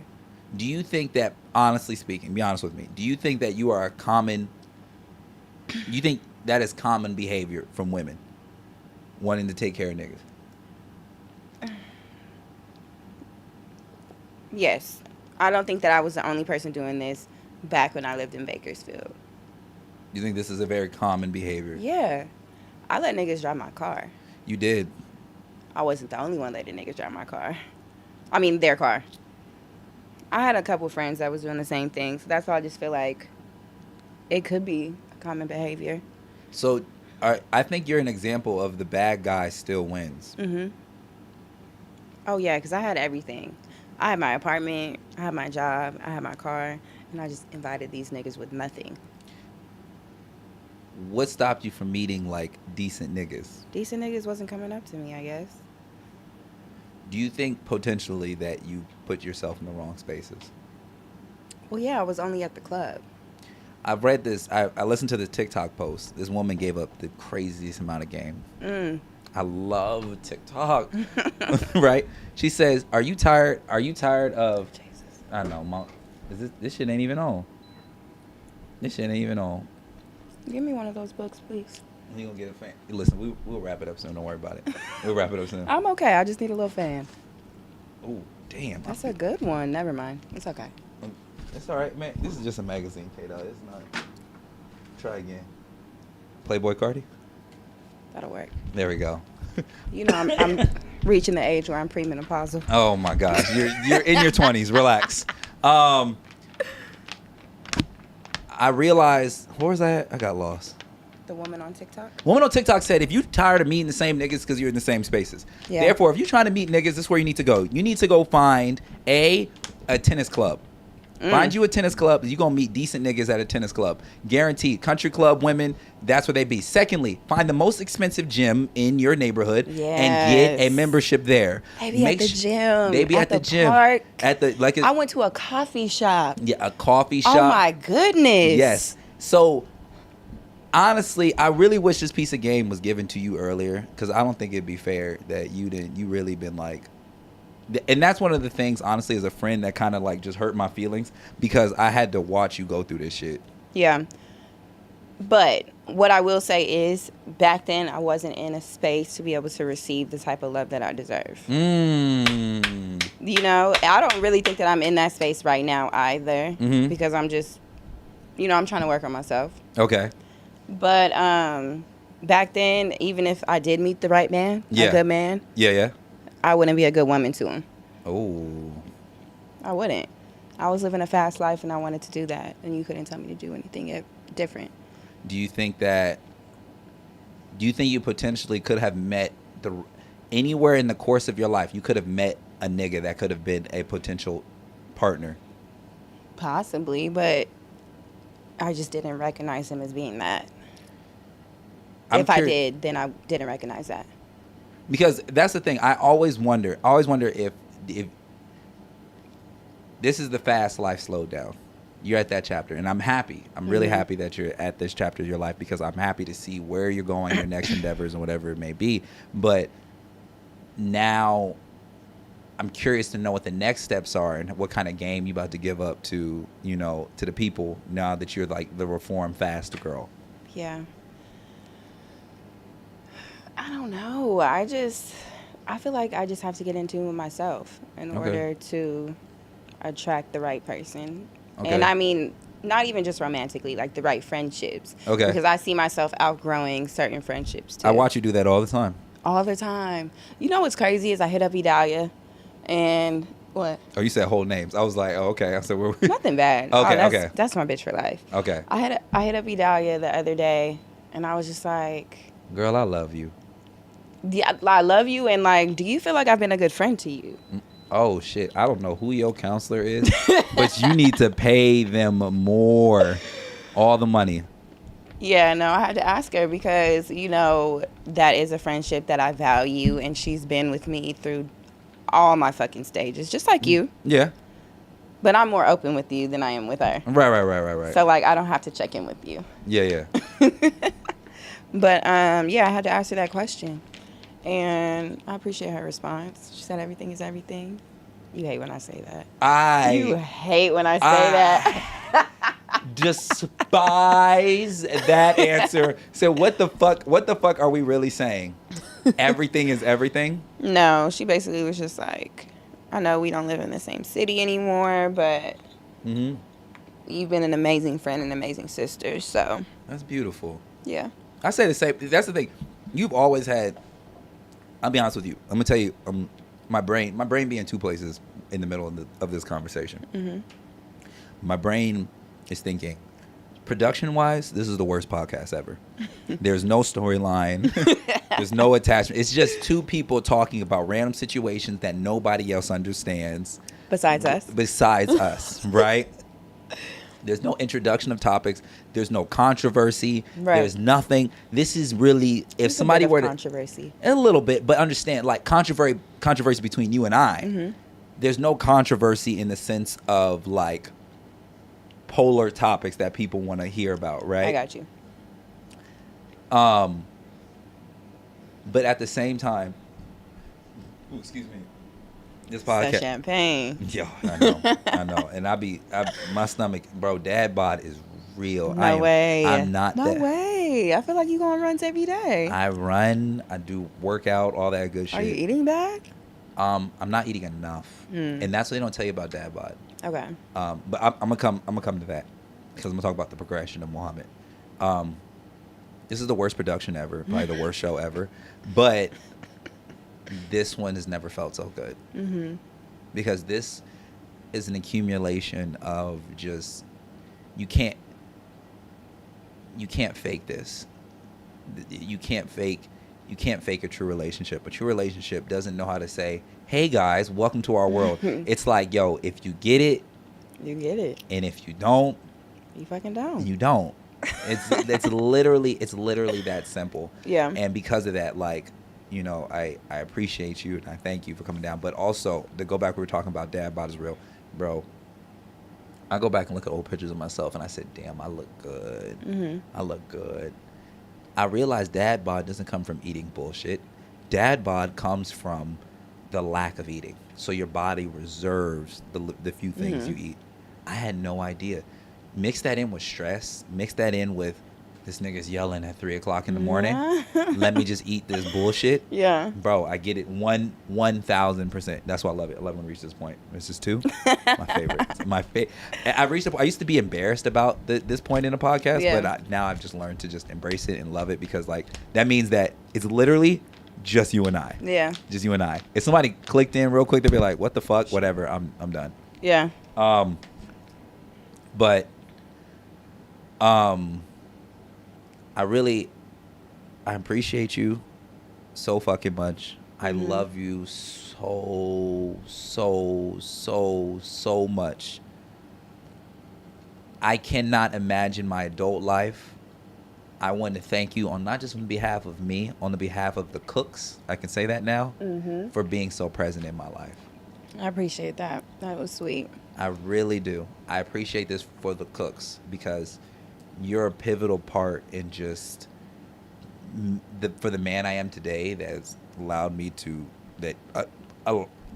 understand that Key accepted to be with me for the rest of her. That means move over, fucking Chelsea boot wearing church nigga. I want the nigga with the dreadlocks and the septum piercing. I choose him. Like, in order for that to happen, it took the life lessons I had to learn with my friends such as yourself. So I thank you and I love you and I appreciate you so much for being part of just my entire journey in just my adulthood. Back at you, kid. Yeah, it really means a lot. So we're at the part of the show, right? I'm gonna wrap it up because I know it's about 8:30. So I really only wanted you for an hour or so. Has it been an hour? Yeah, bro. Here's the thing about me. I can keep going, but I know you got other visits to make. So I actually have nothing to do right now. Oh, sweet. So I can drag these on a little bit more. Yeah. There's a part of the show where we ask questions, right? And then because I have more time with you, I can dig into some of these questions. Mm-hmm. I call it the Snoop Dogg section. Okay. Snoop Dogg had his show called the... Do you have a napkin or something?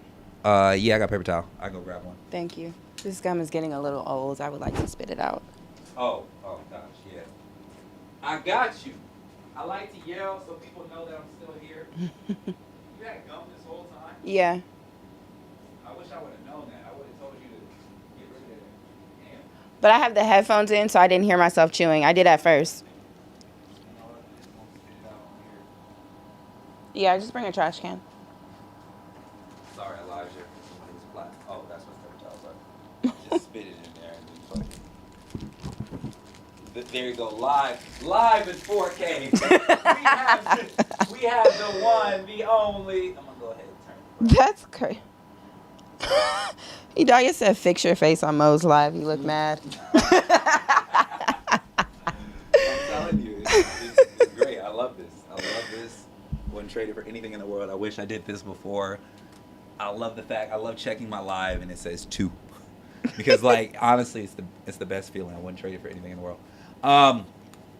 Snoop Dogg questions. Let me pull out my phone. Yeah. Handy dandy phone. Let me go back. Let me see. All right, so we have this thing called the Snoop Dogg questions from the Snoop Dogg GGN network, right? Yeah. And I ripped questions from him because he used to do these and I thought they were great. So, my turn. What's the first thing I like to be prepped for shit like this. No. Fuck no. I know. First thing you do when you wake up is what? A little embarrassed to say, but I get on TikTok. Get on TikTok. I do. I get on TikTok. I want to stop reaching for my phone the moment that I wake up. When did you get on TikTok? Within the last 3 weeks. I've never been a TikTok girl. That's what I'm trying to figure out because I was like, I don't ever, because it would tell you your friend just added TikTok, and I actually remember seeing your name just made it. I was like, she's not even going to use it. I said, I'm not even going to. I feel like I've had it for a while, but like I never got on it up until recently. It's great, isn't it? I don't like how like addicting it is. Because it gives you. I'll be on there for hours, Mohammed. I know, girl. Who are you telling?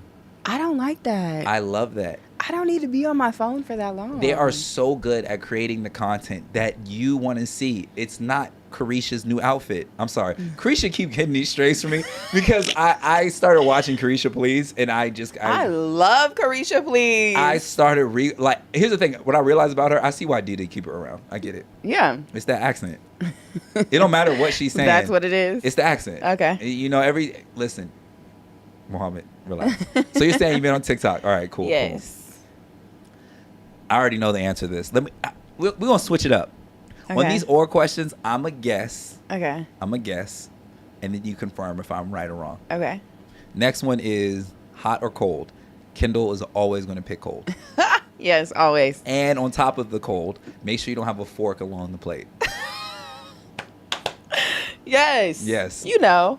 Next one on here is tacos or burgers. Kendall's definitely picking tacos. Yes. With no lettuce or nothing, just cheese. Listen, I'm telling you. That's crazy. Chicken wings or chicken breasts? What do you think? Obviously picking wings, but no, I'm a breast girl. Oh yeah. Wow. Okay. Yeah, I don't like bones. Okay. All right, you got me on that one. Yeah. Next one is ass or titties. I think Kendall's picking ass. I don't know if I would choose either. If you had to pick one, if you had to choose one trait, if you had the option to have the biggest titties or the nicest ass. Okay, the ass. Yeah. Exactly. Bro, come on. Favorite pair of shoes of all time would be something mad cash. Yeah. For sure. Oh. I know what I'm going to say. All right. But it's nothing that you would know because it's nothing that I used to wear. Okay, go ahead. Tell me. I don't. Dunks. Like you're wearing right now? Yeah. Okay. But I never used to wear Dunks. Okay. So I don't think that you would know that. I would have known that. What would you think? I was leading on something like comfortable. Crocs? Yeah, like a Croc. Yeah. I was leading on a Croc. Yeah. I felt like you would say that. You move because you on Crocs. You're on Crocs out here. I don't know who you are in Houston. I'm the Yeezy slide girl out there. Oh shit, you Houston as fuck, bro. Yes. You checking off all. But listen, I started getting all my Yeezy shit whenever Kanye left. I got my slides for like $90. Let's have a conversation. Uh-huh. I had this conversation on my live, and I'm gonna bring it to you real quick. We're gonna take a quick pause. I'm gonna keep the alcohol flowing. Yeah, grab the Henny. Your hen dog. Hen dog. Here you go. Take your hen dog. I'm Houston for real. Yeah, Houston. You fucked up on your sentence. Listen, this is my mixed drink already. I already had it mixed. Let me finish the champagne. You don't want a mimosa? No, not at all. Not at all. Okay. So, literally, I've learned how the rich stay rich. How? I'm just trying to get to the rich. You ready? They don't buy real shit. They buy. I'm not doing that. I know. Hold on. That's crazy. I bought my Yeezy slides. I bought some Yeezy slides from my man and some Jordan 4s. No. K-Dot, listen to me. Just stay with me on this. I have to convince niggas they're fake. Niggas look at me crazy. Because I'll drip it right. I'll throw the vintage tee on, baggy, whatever. Like, I put the little yada, yada, yada means on. Mohammed. Listen to me. As black people, we need to get over the idea of having the realest shit. Fuck the realest shit, because understand, niggas, when niggas have fake shit, they're saving their money. They're keeping their money in their pocket. And that's the goal of life. The goal of life is to hold your money and then accumulate from it. If you, the fact you spent $90 on some slides, I got the same slides as you. Ask me how much I paid. 30. Right there. And it came in a week. I'm gonna get you some Yeezy slides. No, do not. No, listen, don't. You said the same thing to Key when she got you that Fear of God hoodie, right? No. When she bought that before I had this. And epiphany. I liked. And what did I tell you? I said, accept the hoodie. I did She accept the wanted hoodie. to do something nice for And you. but accept it. listen. You're gonna accept these Yeezy slides, No, and I'm gonna get you. I'm so proud. I got my wife wearing Skechers. You got Key, not the fashionista. I got the fashionista wearing Skechers. I don't give a fuck how much game niggas think they got until you got a fashionista wearing. Cone, Key. I got my wife rocking Skechers, bro, with pride. She wear them bitches every single day. Every day. Giving up the fashionista life. She's no, never that. Please, God, no. More clothes keep coming. She started closing deals, so shit just comes. Good. Shit starts. Why is she no, not an influencer? She is. No, and you know what? Because ain't nobody here. It's just you and I talking. I told her comfortably, and I said, baby, I'm putting my dreams on pause for you. That's why I've just resorted to just having my friends and just talking. Mm-hmm. Because in my head, worst case scenario, I documented a moment in life. Yeah. It's not about, I need to figure out how to monetize. I need to get ad space in here. I gotta. Because you know me, I gotta type of nigga. No, her platform is crazy. And I said, I need her to go first, because nothing's going to happen with me. I need her to go first. Mm-hmm. So I put all focus on, for me, just getting money so I can pay the bills and everything, keep everything afloat. Yeah. Just so she can focus 100% on her dream. Right. Saturdays, like, people look at me like I'm dad of the fucking year for taking my son out. Mm-hmm. I really do that for two reasons. A, I don't get to see the nigga throughout the week. So I need to see this nigga during the daytime, figure out what he's mad at this week, whatever. Yeah. Right? But also, it gives Key an entire weekend just to focus on her dreams. Yeah. So she has all Saturday, from Saturday morning to, she don't got to worry about right around 6, 7 o'clock. And we be out the house at 8 a.m. Yeah. She has entire Saturday to record, plan, schedule, email, and I walk around with this nigga all day. I was changing this nigga's diaper on the trunk of my car today. Ew. I had a little pad down. I didn't put him on the actual trunk. What burned his ass. But yeah. Okay. Yeah. CPS if you're listening. Yeah, because that's something that I feel like you would do. No, I'm not gonna put his ass on that. I'm be on some nigga shit, but I'm not gonna do that to my son. That's I love good. him. Okay. I love him. Like, Okay. from the bottom of my heart. I'm not gonna do that. You've done some questionable shit. I've done a lot of questionable shit. Even he was amazed at the fact that I dressed him nice today. Oh. I really You did? I put some, like, Let me see the fit. I don't even have a picture. You don't take pictures? I really don't. Every day I feel like you should be taking a picture. And that's what everybody says, but I'm gonna do something tomorrow. I'll tell you about it off camera. I'll tell you, because I don't want to think it's worthy. But yes. Anyways, I'm gonna get my nails done real bad. Nah, I've seen worse from you. You good? I've seen a lot worse from you, actually. Favorite cartoon of all time? Proud Family. Yeah. Oh, remember Proud when Family, and you know that they came back with a reboot. I didn't like it. You didn't like it? The animation. Maybe I'm an old head. What? It wasn't the same. I watched it. Yeah. The animation was just so fluid. I remember Proud Family having its kinks, Mm-hmm. and that's what I loved about it. And I think that technology has caught up with Proud Family to where now it's not nearly as engaging as I thought it would once be. I appreciated the messages. Come on. But they never missed with that. Come on. They never miss with that. It's the same thing with Boondocks. The Boondocks never miss with their messages either. Facts. Also, I remember when Proud Family hit, there was shows that we would watch together.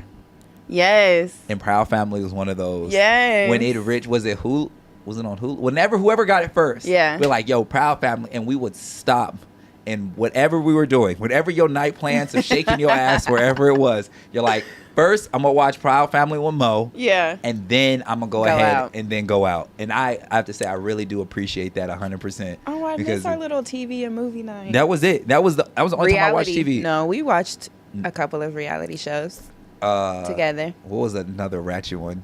What was it? Was it Love and Hip? No, I don't It wasn't. think I ever We didn't put you watch on Love that and one. Hip Hop. Because that's where I watched I don't Safari. remember. But I put you on some sort of reality show. All type. You had me on Safari. I downloaded his music. If it's Safari, then it's Love and Hip Hop. Love and Hip Hop. Yeah. You had me watching Love and Hip Hop. You had me wanting to do. And here's the thing. Sorry, community. If you guys think this is boring, I'm sorry. This is for me. Some episodes are for me. Mm-hmm. The idea I wanted to pitch for years. I wanted to do in Love and Hip Hop Bakersfield.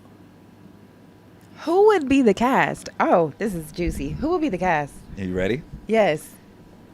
When you were cracking out in these streets, Yeah. you were one, but you're not here, so forget about it. Yeah. The Davis brothers. Ooh. I need them. I need the motorcycle. Yes. I need what's his name? I need him. Another person. The Davis brothers is gold. They are. Listen, they're synonymous with Bakersfield. Facts. Cause are you really living in Bakersfield if you don't know these niggas? I'm mad if the Davis brothers don't get a key to the city. Then fuck it. I'm sorry. I love you, Karen Go, as the mayor. But if you don't give the Davis brothers the key to the city, you are not tapped in on these streets. I'm sorry. Well, I'm sorry. Who would be the ladies though? All right. All their ladies? Or? Yeah. No. I would pick at the time because I went over this. I did this during a live episode of DDS with Tyrone and Elijah. It was hilarious. Mm-hmm. When we picked the cast of who Love and Hip Hop Bakersfield was. Yeah. I would have to dig up the archives and see what Ty said. But Ty said he would put me in it. Why? He said I would be like the Joe Budden. He said I would come in. He said I would come in, just fuck shit up, be like, this shit is stupid. Just to be the contrarian that everybody hated. That's so perfect because you love Joe Budden. I love Joe Budden. He said and you do act like that. He said I would shave your head, Yes. grow the beard out, everything, put some Bazine in your beer or whatever it's called, and then he said you would be Joe Budden of Bakersfield. Who else he said? I can't remember. Mind you, we talked about this Just a couple whole years bunch of ago. niggas? No, yeah, it would be. I don't want to put their names out here on blast, but Don't even worry about it. We'll talk about it off We'll camera. talk about it off camera. But yeah, we thought about it. I was like, yo, That's and I look crazy. back in hindsight, I was like, yo, I really wish I got that off. Yeah. I really wish I got that off. That could have because- been cool. What? Love and Hip Hop Bakersfield? Yeah. Because you nobody's kidding? really checking for Bakersfield, but Bakersfield has all the drama. I can record it. What? My nigga left me for my hairstylist. What?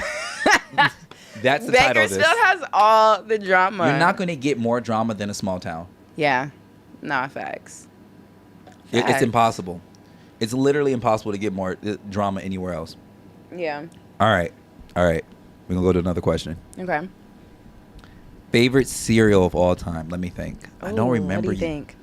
I'm not the cereal I don't girl, remember- but if I do, Like then I it's said, just one we of them. never bought cereal. yeah. We went grocery shopping together. I don't think we've ever bought cereal. No. I don't know. Cinnamon Toast Crunch. Fuck. You were going to say that, huh? I was going to be a guess. It was going to be that or Apple Frosted Jack. Flakes. Fuck no. Okay. All right. Well, then I Cinnamon was Toast Crunch or Apple Jacks, the cinnamon flavor. All right. Favorite thing to cook? I'm going to give. You need to guess this because I was always cooking for You're us. always cooking. You even made the Alfredo chicken and Alfredo, the real one. We ain't got to tell that story. Okay. Yeah. Because I'm like, do we really want to go there? Yeah, chicken. You made Alfredo and made the sauce yourself. Yeah. That's the only way to do So it. out here, your favorite food to make, hands down, would be a pan of enchiladas. Yes. I always made enchiladas. Duh, nigga. Act like I Always don't made know. enchiladas. This one, I will find. This one, I don't think I can answer, but I'm gonna Mm-hmm. try. How many times a day do you think about sex? So how many times a day does Kendall think about sex? All right. I would. This is how I'll go about it. Mm-hmm. Anytime she's in social settings, so I would just say work. Like it goes through her mind once. I don't think she's harping on it. Like damn, like I'm about to fucking. Like I don't think you go crazy. Yeah. So I would say anywhere from probably one. No, that's 1 to 3 is to put a number on it. Stand by it, nigga. I would probably say at the gym and at work, so I'll give it twice a day. Oh, no, 3 times. 3 times. Yeah. Because at night when you have to go back to your room and you're like, damn, No, yeah, I would definitely say 3. 3 times? Okay. For sure. This one I might find interesting. You can tell this is a GGN network question. It said, how many blunts do you smoke? Somebody said favorite food spot Favorite food spot? in the comments. I'm looking at the questions. Oh, yeah, somebody said favorite food spot. What- What do you think? Your favorite food spot? Yeah. Hooters. No, I'm kidding. That place. Your favorite food spot? I know you spent a lot of money at Applebee's, but it's not because of the food. It was for because I the lived in Cinnamon Toast Bakersfield. Crunch and Cinnamon Toast Crunch. I forgot about that shot, Mohammed. Listen, I got you always and forever. Oh, my gosh. We loved Applebee's. Applebee's was our spot, 100%. In Bakersfield. In Bakersfield. I took Key there one night. It was funny. She was like, my baby was like, I literally saw like, I love my wife. I love my wife for the sole reason because she is nothing like me. Yeah. And that's why I love her. The more she becomes herself and less like me, because the thing is that we still have a lot of traditional views that we are like on, but how we get there are completely different. Yeah. So anyway, so I said, babe, we're going to have a date night. And she's like, oh. And you took her to Applebee's? She said, babe, we're going to have a date night. And she Right. said, we're going on a date? She's like, oh. And she got excited. This was before Ablo too, right? So she's like, where we going to go? I said, I got somewhere where you can get as much as you want because it's the best. You can get, it's a quantity game, baby. It's quantity. Life is about quantity sometimes. That's not okay. So literally, I took her to, I said, I drove all the way towards the mall, right? First, I have a thinking we were going somewhere. Then I went downtown. She said, I wonder where we're going. I'm just Why did you take her all around Bakersfield? Because it's down the street. I made it look like we was going into different parking lots, right? No. And then I finally I was like, oh, I gotta grab something in Vaughn's real quick. I made it seem like, oh, stop. No way. No Turn way. into the parking lot of Applebee's, and I'm like, this is where we headed. And she said, Applebee's? But this is why this is why she is down at, baby, I love you. I'm sorry if I'm saying it like this. Why she is down ass bitch. She said, I like their chicken wings. I'll go. Okay. Let's go. She's realer than me. That's my baby always and forever. Let me not say that, because if somebody took me to Applebee's later on in the relationship, I would be okay with that. No, I did this. She already had the ring on her finger. She had no option. You going to Applebee's. Oh, yeah. She already Well, had then that's cool. Yeah, it wasn't even like, come on. First couple dates, you're not taking me to Applebee's. And I'll argue otherwise, but we'll talk about some Kevin Samuels tips, conversations about this. Let's talk about him. We're gonna go to Kevin Samuels after You remember these on the road questions. trip? Come on. There's moments in life where you realize that's your best friend. COVID, I realized you were my best friend, and then during that The road ride, trip to Texas. come on, please. Moments in my life I wish we recorded. We should have recorded that whole trip. That was a mess. Me with how many Subways did I eat? Too many, honestly. I Too love many. Subways. To this day, I love Subways. I wish they weren't The $15. gas station Subways. The too. Samco. Well, wait, no. It's called not Samco. It's what are those gas stations? Loves. Thank you. I'm gonna go back to the question. How many blunts do you smoke in a day? In Houston, I don't think it's nearly as many as it was when you was out here. I don't really smoke. See, Yeah. I really think living in California just makes you smoke. It's just it's just like a thing. Mohammed, my homegirl broke my Louis Vuitton bong. Sick, right? I actually want to go back to the smoke shop and see if I can replace it while I'm out here. Yeah, Oh, you can't replace that. I know. The Louis Vuitton bong that I redid your entire backyard so you can put ice in, and then got mad that there wasn't ice and wanted me to run to the store to get ice in the ball just so you can sit outside for a minute And celebrate. and celebrate. You're a real one for redoing that patio. Listen, You are a real one. Why did we even do that? I don't know. Was that during COVID and you during just wanted COVID. me to have an outlet, I feel? Listen, during COVID, I saw you through highs and lows. It was definitely a point in our relationship where I needed to make sure that you were good. I was happy that you were opening up to me. I was happy. I was like, prior to COVID, we moved out here in 2012, right? We didn't have a conversation until 2020. For real. What? Listen, we talked all the time, but we ain't have a conversation. There's a difference. There's a big difference. I'll Okay. never forget. Like, I'm leaving some of it unedited. I'm gonna leave for when the cameras are off. Yeah. But understand, there were moments. Yeah. Yeah. Yeah. Yeah. Next question. Worst job you've ever had? Cold Snow. Bricks. No. Bricks?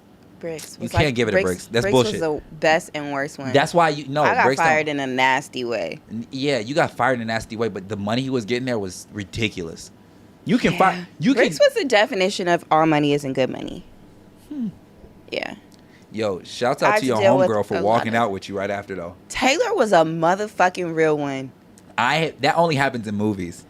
Where Taylor said, "You want to fire my homegirl? And I'm then- out too, bitch." and walked out. Fuck my bills. Fuck my life. Fuck all y'all. Taylor, listen. Taylor is a real one. Shout I look out back. to Taylor. I'll be honest. When you told me that story, I never forgot when you told me that story. You told me that story when we were on our way to LA. We're on the 99 going south, Yeah. right? Going back to LA, and you said, "I quit," and then Taylor. You was going through it. You're like, "I'm a sue, yada yada." I'm like, "Yo, don't go through the head. Like this is some Yeah. bullshit, right?" And she said, and Taylor walked out too. And then I questioned. I said, I love K Dot. But you wouldn't quit your job. I'm for not me. quitting my job. I'm not and on top of that, I'm not quitting my job that pays that crazy. And let's be clear, I was the underdog at Bricks. Yeah. First off, I was the only black person working there. Yes. They still be having your pictures up on ads. Yeah. I know. They brought me in just so that I could be the cute black girl that brought the black audience. Listen, But go ahead. Taylor and Natalia put me on. When we talk about money makers, no bitch could ever touch them. Listen. Without giving up their tricks, how they did it from what you told me was crazy. They tried to put me on, and I made a lot of money, I know. but I made nowhere near as much money as them. Listen, I remember I went to, so every so often I get booked for photo gigs at the club, right? At Bricks? Yep. Bricks, Casa Tequila, whatever, right? Because you understand, a lot of people who know me today, Yeah. like, some of them don't even know. Think about this. Do you remember the time when no one knew who Mohammed was? They only knew, like, Yeah. Augusta Khan, Yeah. right? You started popping out whenever you became CSUB's, like, Vice president. yes. Yes. Fast forward. I've gone full circle. I'm meeting people. People are following me. Everybody knows. Who only know Mohammed Cook. They know nothing of the Augusta. They know nothing about the titties. How do They they know nothing know about the Mohammed photo Cook? shoots. They don't know anything because I recently just go by my name now. I just go by when I start the show. You did just change one of your I just changed the Instagrams. Avies. I changed the Avi. Don't get me wrong. But when I open the show every day, I'm like, "Welcome to Daily Confirmation. I'm your host here, Mohammed Cook." Yeah. I don't say your host here, Augusto Cone. Okay. So they already know my name. My mom asked me as I was telling her that I was going to be on the show. She was like, "Who's Augusto?" And I got so literally Keek deals with it all the time because they thought that her last name. They're like, "So is your last name about to be Khan now?" Like I was like, you know what? I'm just gonna go by Mohammed Cook. I'm gonna make things really easy. So anyways, I'm sitting here. Wait, what was I talking about? People know you as Mo People. Cook. Thank you. People know it's Mohammed Cook. People don't even know the whole Augusto, like, to bring pleasure. They don't know about the raunchy, like, what created that. Like, when I created that Avi, I was at your apartment. I was in your Really? I was in your Edgewater apartment, your first Edgewater apartment when you were living with Michelle. Jesus. Yeah. All the time. Mm-hmm. When there was a bulldog there in the backyard at the time. We didn't have a backyard. You had that- Oh, Mhm. okay. Yeah. You had a pool. I don't know how I would allow that. I don't know why you accepted a dog and you hate dogs. It wasn't living with us. I know that. No, it wasn't living, but it was a dog there. And I was like, and then you said, like, you created an Instagram. I was like, yeah, That's Augusta. crazy. That was when you were flatback. that was Flatback. Yeah. I think it might be a little bit before that. No, But- when I was at that apartment, you were flatback. Oh, for sure. Yeah, you're right. Yeah. Now we got inches. Period. Period. Come on now. You're stuck on the island and you only can listen to 3 albums. What would they be? Maxwell's one of them. Yes. That Second was one. my first vinyl I ever bought. Second one will be Come on. This is my second vinyl. One of them, I would give it to Press Play Diddy, maybe. I used to play the fuck out of that album. Listen, dap but you no. for knowing. Oh, well, I'll still dap because I know you. It would be Bryson Tiller and Trap Nipsey. Soul? Trap Soul. Bless for your sure. heart. What? Alex only can drop so many albums in a year. He was Trap Soul. Alex, I love you. I love your modeling career. No, yeah. Trap Soul. I feel like that's a classic. Okay, so we got Maxwell, Trap Soul. Now it gets And different. Nipsey. The marathon continues. The marathon continues. Yeah. Okay, now Victory Lap. Means you're going to give up, double up. I know. No, yeah. Victory Lap. Yeah, Victory Lap. I'm about to say. Victory Lap. Here's a I think question. Is that the vinyl that I have, or do I have the marathon continues? I don't know. I got a question for you. Where were you when you found out that Nipsey died? New York. No. No, that was Kobe. Was I with you, Mohammed? No, I was in the car with somebody. And they were like, Nipsey died. I said, bitch, shut up. Like, don't play with. Because I peeped that on your lock screen. He's still your lock screen. He's still my lock screen, yeah. My question for you: do you think Lauren London can ever find love again? Not the same love that she had for Nipsey, but. Do you she'll think find anybody will ever detach her from Nipsey? No. That's like a soul tie. What? I feel like you do meet certain people that just are irreplaceable. Whether it be Hermes. like a friendship or a relationship. Okay. And I feel like the bond and the connection that I think that they had, because I don't know them. Right. It's irreplaceable. Like, she's never going to find another man like that. I do think that she's going to fall in love again. I don't think that she's ever going to love them as much as she loved And Nip. she loves Nip. Okay. All right. So you got Nipsey, Maxwell, and Bryson Tiller. Wild. Crazy. Remake any movie and star in it. Love Jones. Love Jones. That's my favorite fucking movie. Let me be Nia. Damn. Do you remember the first movie we ever seen together? No. In the movie theater, Flight? There it is. To be honest with you. We walked to the theater and saw that, huh? And walked and back. I think I forced you to do that because that's not something that you would I'm ever not want to going spend money fucking on. movies. I'm not going to see it. No. And to this day, I still, for some reason, I love that movie. It's on Netflix now. Listen. Oh, it is? Yeah. Oh, I'm about to watch that tonight. Okay, listen. So my route every morning, without giving up too much information of where I live, but like I essentially live in the area like behind Truxton. So you know where Truxton, the neighborhood's behind there. Kiera's family estate is literally an acre. Mm-hmm. It's fucking huge. It's fucking like you can get. If I push Ablo in the corner, I can't see bro no more. Right. My route essentially goes down Stockdale, all the way up to make a right on. What route? My running route every day. Oh, okay. Down not Stockdale. Excuse me. Down Gosford Coffee with Gosford because it's Gosford. I make a right on Camino Media, right? Gosh, I miss that street. Hold on. This is where the story gets even crazier. Mackerel. No. I go through the market. I go to Applebee's. Okay. Right? Because every time when you see me, I'm not sure if you ever see on my story, but every morning I'm like, get up, get some inspirational shit. I'm not really talking to anybody. I'm talking to myself to remind myself to keep moving, right? Yeah. I run to the Applebee's parking lot, and I just have flashbacks every time I go there. I have flashbacks of you and I leaving there. That was our spot. That was what? I have flashbacks of when I left there with D. Lee, which is wild. The fact that I made it home in one piece is crazy. D. Lee's a crazy person to drink with. Yo. To this day, I feel like he would be dangerous. Listen, and I haven't seen him in years. Going back to like 2016, D. Lee. Oh, dangerous. Dude. Somebody check my pulse. Not check my pulse. Stop. Somebody check my pulse. Check my pulse was an era. I did that once. When Ablo was born. I did that in the hospital.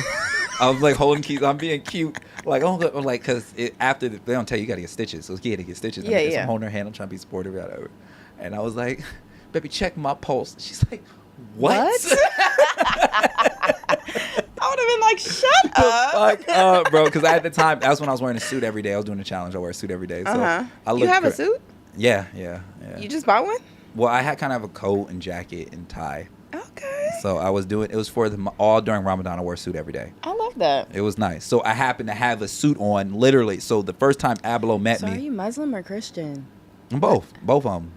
I saw this question coming. I already prepared. I saw this shit coming. You know what I tell my customers? What do you tell that your customers? Participating in Ramadan? Go ahead.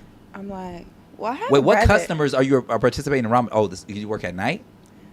No, I had some customers that would just go to lunch and they just wouldn't eat or drink anything. Oh, okay. I'm like, what customers? 'Cause I was like, And I'm like, I can't get you any water or nothing. No. And they were like, no, I'm participating in Ramadan. I said, oh my gosh, I have a brother. His name is Mohammed. He thinks he's Muslim just because his name is Mohammed. But he participates in Ramadan too. yes. But that's just the story that I tell. And And they're like, what? I honestly, this, we're gonna walk down this aisle real quick, but I really think more people should practice more religions. Like, How can you believe in multiple things? you don't believe in, that's the part that I get mad at. Nigga, everything goes back to God. Okay, but I honestly don't know a lot about. I know, and it's okay.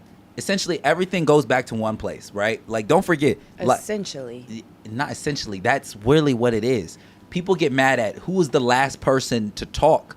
Now, I'm not going to jump down this because I'm not trying to bore well, ain't nobody here. But, like, I'm not trying to bore anybody. But, like, essentially, when you start separating religions, it's just, the question really boils down to who was the last person to give the message who spoke to God?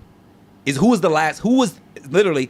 the manager in charge? That's all we're arguing at a certain point. Because if we all believe that God is the owner, we're just arguing who the manager was. So if we're going to sit here and have this discussion about, well, Jesus was the manager, well, Muhammad was the manager, well, David was the nigga, who owns the business?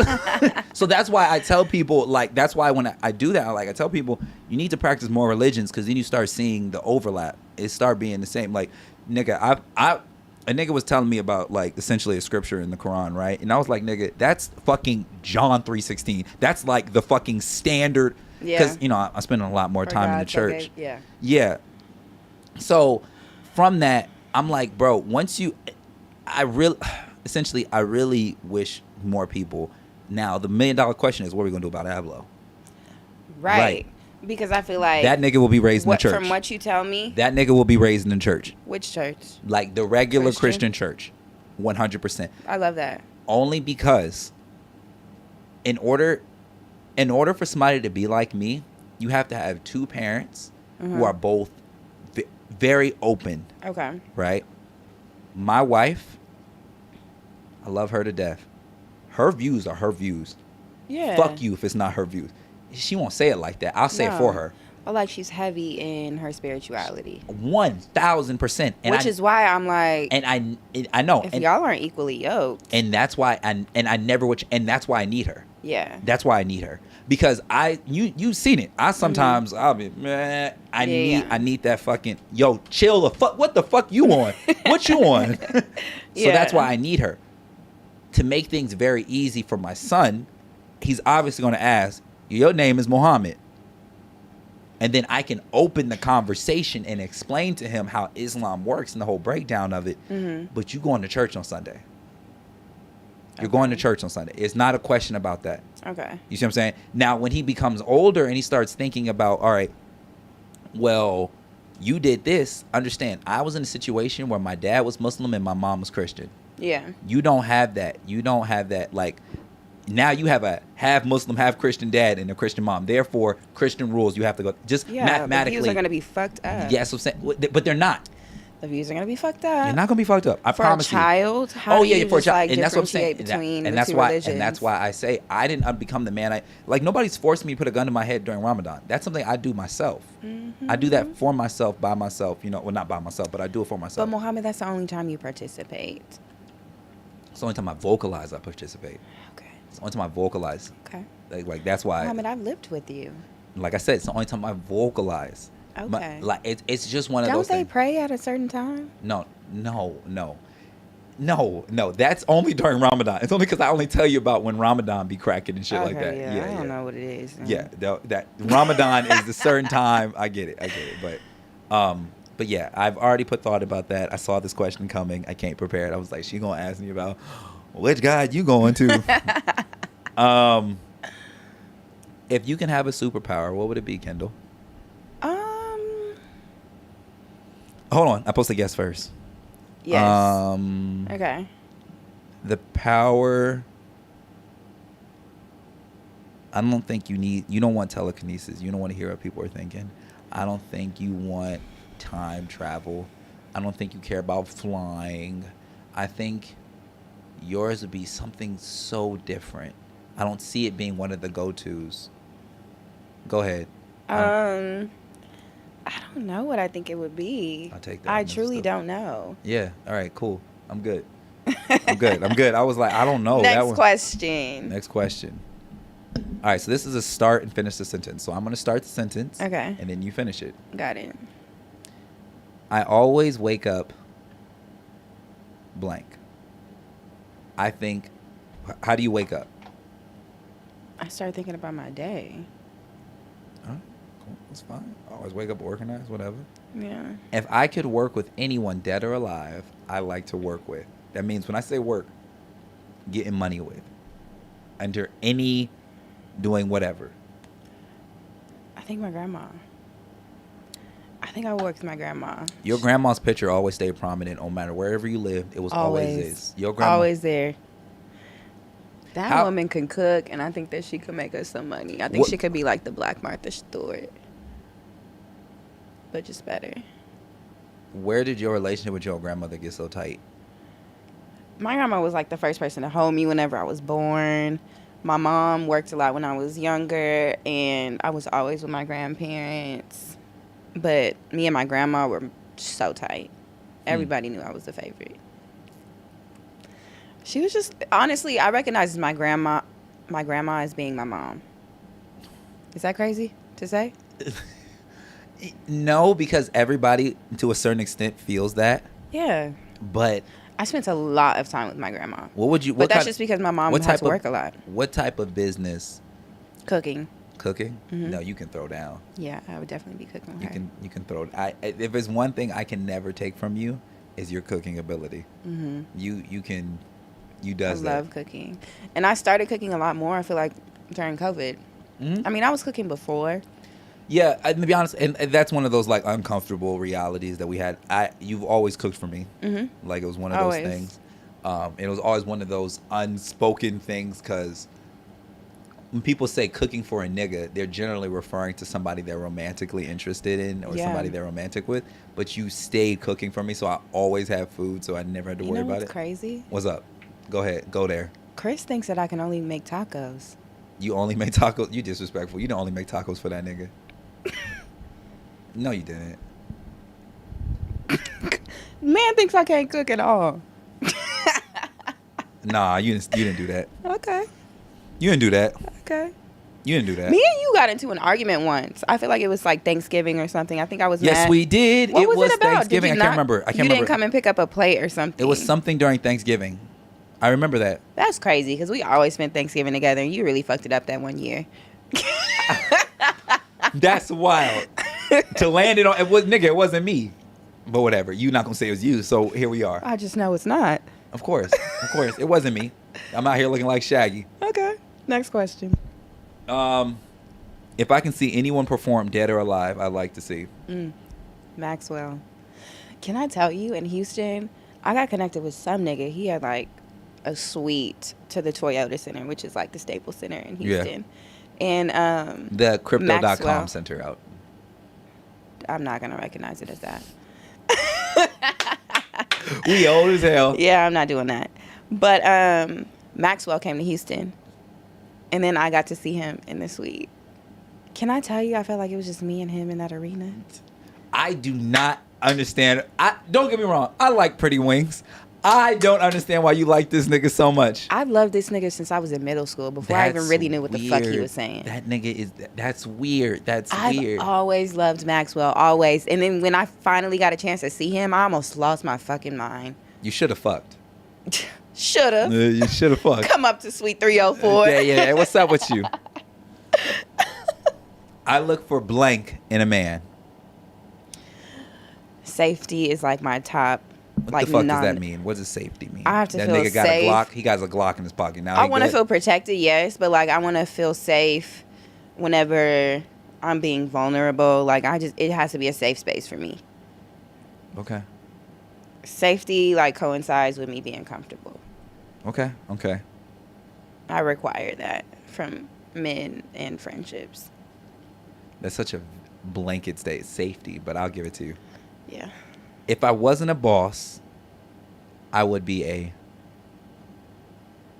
What? I don't know. I consider you a boss. You living on your own, nigga, as an independent black woman in America. We're only less than 10% of the population. Can you help me move in August? If I wasn't a boss, I would be a... So that was a fuck no? Or like a maybe? Understand. In order for me to help you move... If I send you the ticket, can you help me move? You have to understand. For me to help you move, that will require me to... It'll just be a day. Hear me out. And for me to help you move, that would require me to take off work of my 3 jobs. I am a janitor. Mm-hmm. Okay. Yeah, I know. I am a marketer. Right. I'll get the whole family a and ticket. It'll be a family vacation. Oh, listen. If you getting everybody, because Ablo ride free. You get Key. She don't give a fuck. Key don't get. That's so really. If I get everybody a ticket, listen, I'm gonna let you know right now. Move. If you get a ticket for Key, I promise you, everything's solved. She don't give. She will pack. Ablo be ready tomorrow. He'll be ready. It's 9 now. He'll be ready in 10 minutes. I'll let you know my dates. All right. Yeah, it's not an issue at all. You bring Key. He like, well, we gonna wear. So before you were upset about the jobs, now it's a family vacation. It's a family vacation. Yeah. Listen, niggas. I will pack anything every step. It's our vacation. Go ahead, walk down to the bottom of her stairs real quick. Say hi. We in Houston. You skipped that one. So if I wasn't a boss, I would be a skip. All right. My favorite position is. This doesn't mean is it sexually? Whatever you want it to be.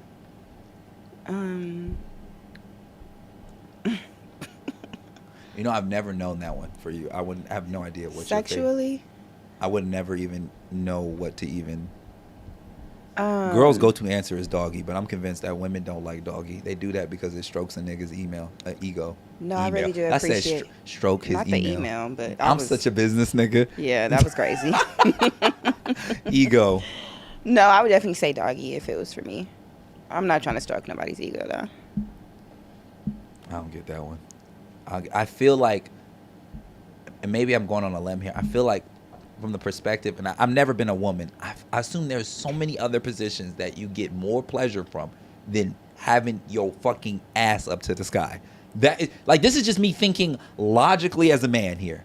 I was talking to somebody. It just doesn't make sense. It doesn't make sense. He's so logical, but he's just like not really emotional. So that was a side note. But I literally was having this discussion with one of my homies, and I said, "There's no way you can tell me a girl with her ass up on her elbows is telling me the most pleasurable position for her body is this." And then she got to arch her back like that's a natural position for her to be in, but she got to look cute for him. I'm convinced doggy style was in place. I'm probably some girls out there getting off. There's 7 billion people in the world. Obviously, somebody getting off the doggy. But I'm saying I'm convinced that a lot of women do it because it makes a nigga feel good, so it makes them feel good. So it's more of like a mental stimulation. I mean, okay. I understand where you're You see what I'm saying? Now. I don't know. I ain't never had a coochie a day in my life, so I don't fucking know. What's something that you never do but never will? Excuse me. I think I said it. Something you should do but never will. I really should be in the gym consistently, but I don't want to say I never will. You and I both. Our backs is getting wide, bro. Man. Our backs is getting 30's coming real quick. And remember, wherever you're 30, and the weight is sticking. Whatever you are, I did a daily confirmation about this. Wherever you are at 30, get comfortable. You're stuck there for the next 10 years. No. So you have to fight as much as you can before that 30th birthday because that is where you are. Yeah. Accept it. No, I'm not going to accept where I'm at right now. I can't accept it. Because when I got to Houston, let me tell you. Because the food is just... food... I remember when I first got there, I wasn't cooking. I was not cooking. And I was out until 6 in the morning. Whoa. Because they have after-hour spots that are open. I don't even know what that is, Kendall. I don't even know what after hours is. The after-hour spot is open up after the club. From 2 in the morning to like 5. Nah, I couldn't do that, City. I'd be in Every bed. day. I'd be in bed at 10. 9:30, really. God is an intentional God. And he knew not to send me out to Houston when I was 24. Ooh! You in Houston at 24. Ugly. I would have had 3 kids. 3 different days. I literally, I was about to say, pregnant. Yeah. Pregnant for sure. No, for sure. For sure. There ain't no question about that one. I wouldn't even, no. Yeah, for sure. Shit. I for the most part, this is the end of the questions. Do you have any questions for me? We sat here. Any hard questions you want to ask me? No. None? Mm-mm. We've been here 2 hours, bro, just talking. Yeah. Talking. I was very nervous when we started this off. It's always nerve-wracking when you first start. I don't like being in front of cameras, but It's one of those things. It's. I promise you, these niggas don't do shit. They just sit there. Look at them. Like it they worked. don't. It worked out. It worked out. It works. It We're worked able to out. we're able to iron out our beef a little bit. We're able to talk about unpacking. Yeah. I do have a hard question for you. Mm-hmm. When do you plan on starting your family life? I have to meet a man first. Ideally, it would be like, I don't know. I just feel like I want to bring something to the table. Whenever. Such as. I mean, like, financially, emotionally, spiritually. Come on. Like, I want to be able to provide something in my relationship. I'm good for. I don't want to require everything from him. Although, Yes. I want my man to lead. And you should be providing more than I am. Okay. But I don't just want to be like, you need to do this, that, and the third. And I'm not going to do nothing. So everything Kevin Samuel said on our car ride to Houston is starting to line up. I don't think he likes women. Or he did. He passed. Yeah. He passed. But he didn't like women. I think he did. I think I think like Kevin his Samuel. misogynistic No, views. it wasn't misogynistic. Oh, It was gosh, literally. okay. Listen, let's have a Are conversation. you one of his soldiers? Because I will really argue you down. No, I'm not a Kevin Samuel. That nigga ain't paid me. I'm only soldiers for niggas who cut the check. It's the only way you get a soldier out of cone. So, damn, I said cone again. Mohammed. No, I think that the tips he was giving on the male side, become a better man. Side note, so you know I love internet culture. Yeah. Red pill essentially is where niggas be like, we are the man, you got to add value to yourself. That broke off into this thing called tradcon. What? There's a new subgenre on the internet called tradcon. Do you know what tradcon stands for? No.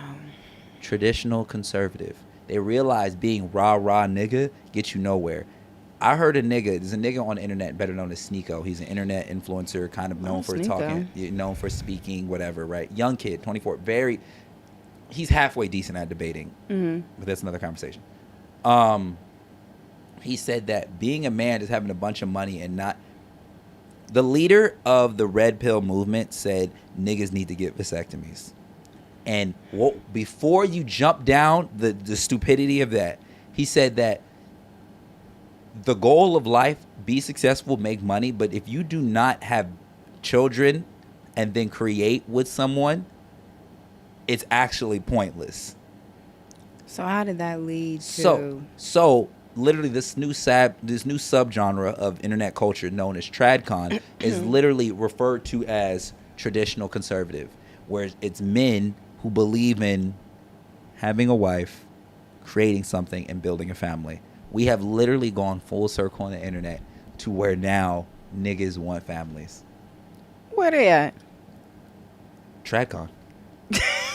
Tradcon. It's a new. You're going to hear it more. Like give it about I don't think I've ever heard of that. You know how deep I be in the internet listening to Yeah. niggas that mean nothing. But literally, I would argue in the next 6 months, with 6 to 8 months of our timeline, you're going to start seeing like tradcon shit. Yeah. Where niggas are going to start owning. Because honestly, when we first met, I was more like, she need to bring 50%. I was on that type of time. Do you remember when we argued about Prenups? not prenups, but like in California, how if you're married for over 10 years, Yes. your wife is legally able She got it. to take half of everything you're She got earning it. for the rest and of I your get life. it. She got it. Yeah. She got it because I didn't understand the idea of putting life on hold for 10 years. I just like, How is it putting life on hold though? I'm arguing on behalf of the women. In order to have an efficient family, Like, and this is me now at the time I was like, nigga, you watch the kid, I watch the kid, whatever. Like, I was breaking it down numerically, analytically, logically, not emotionally. Understand. I'm really bad with emotions. Go ahead. I've gotten better. Ablo Okay. has helped me, Yes. right? When you have a kid, I'll be at work all day. I leave at 7 a.m. Right. I don't get back. On a perfect note, 8:30, 8 and o'clock. she's holding it down. Holding it the fuck down. So she deserves that. Now, on top of that, while she's holding it down, she's doing her content, but she's not able to do it. Like, she's able to do it in probably 4 to 6 hour intervals. Mm-hmm. What I don't understand is that within her 4 to 6 hour intervals, this nigga Ablo crying because the sun hit his face. Yeah. You see what I'm saying? Yeah. That's why on Saturdays, I told her for the rest of existence, every Saturday, unless I got a gig that's paying more than yours, Right. I'll take Ablo with me. Yeah. You know what I'm saying?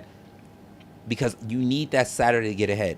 For me, I don't get to work on my dream because I have to provide numerically for our family. Mm-hmm. I have to make sure, like I said, in the process of me getting married, I bought a 2015 Kia Soul. Yeah. Whatever. You know what I'm saying? But in the process of that, I didn't understand the things that Kiera is compromising in order to keep the family afloat so I can work. I don't necessarily make more money. Like I said, I make the money, but she has to hold the house down. Right. So now understanding, multiplying that for over 10 years, she got it. She earned it. She got it. Yeah. She got it. For sure. She got it. And that's why in my head, I love that you came full circle with this argument. and when I learned that, I married her. Yeah. Because I was like, well, shit, if she going to take half, Nick, get the ring. Get the ring. Where I got to sign? It didn't even make sense for me to do Yeah. Bro, co-parenting is whatever. I couldn't do that. I couldn't do it. That's hard. That's so hard. It's so much more stressful, time consuming. I woke up this morning. I said, what do you need to get done? Was we in the same bed? I woke up. She said, I got to shoot this, and this. All right. I'm going to take the nigga from 8:30 and then I'm going to drop him off at 5. I got K-Dot coming in around 6. Mm-hmm. Can you get the nigga from 6 to 9 if I cover him all day? Yeah, I got you. If you don't live with somebody, you can't get that off smoothly. It's impossible. It's literally impossible. It's literally impossible. Yeah. So that's why I was like, bro, I couldn't imagine like a co-partnership with my. And I think that's why like I'm so hesitant to like just have kids with just anybody. Yeah. Because imagine the nigga's head not being in the right space. Or not wanting something long term. Right. And then you're raising your kid up and all of that nonsense. Fuck no. I could never. No. I legit, I could never. I need her. Yeah. I need her for Ablo's success. Facts. You should see how, well, luckily today I dressed the nigga decent. Usually how I dress this nigga, she's like, put gloves on his hands. I was like, just put some socks on his arms. It's the same thing. I had this nigga dressed out with socks on his fucking arms. But in my head, logically, it's the same thing. Socks are nothing more than puppets for your fucking feet. Yeah. But he looked crazy. He looked crazy. Right. He looked crazy. But yeah, you were right about that. 10 years, you got it. Ain't no argument. That was ever since the Drake meme, where he had the boots on, no new friends. I think we just about, like I said, whoever has tapped in on this live, I appreciate them. I appreciate y'all. Y'all have been here for far too long. Those who have been here. Has it really been an hour? It's been 2 hours. That we've been live? We've been live. Oh, my baby's here too. Hey, baby.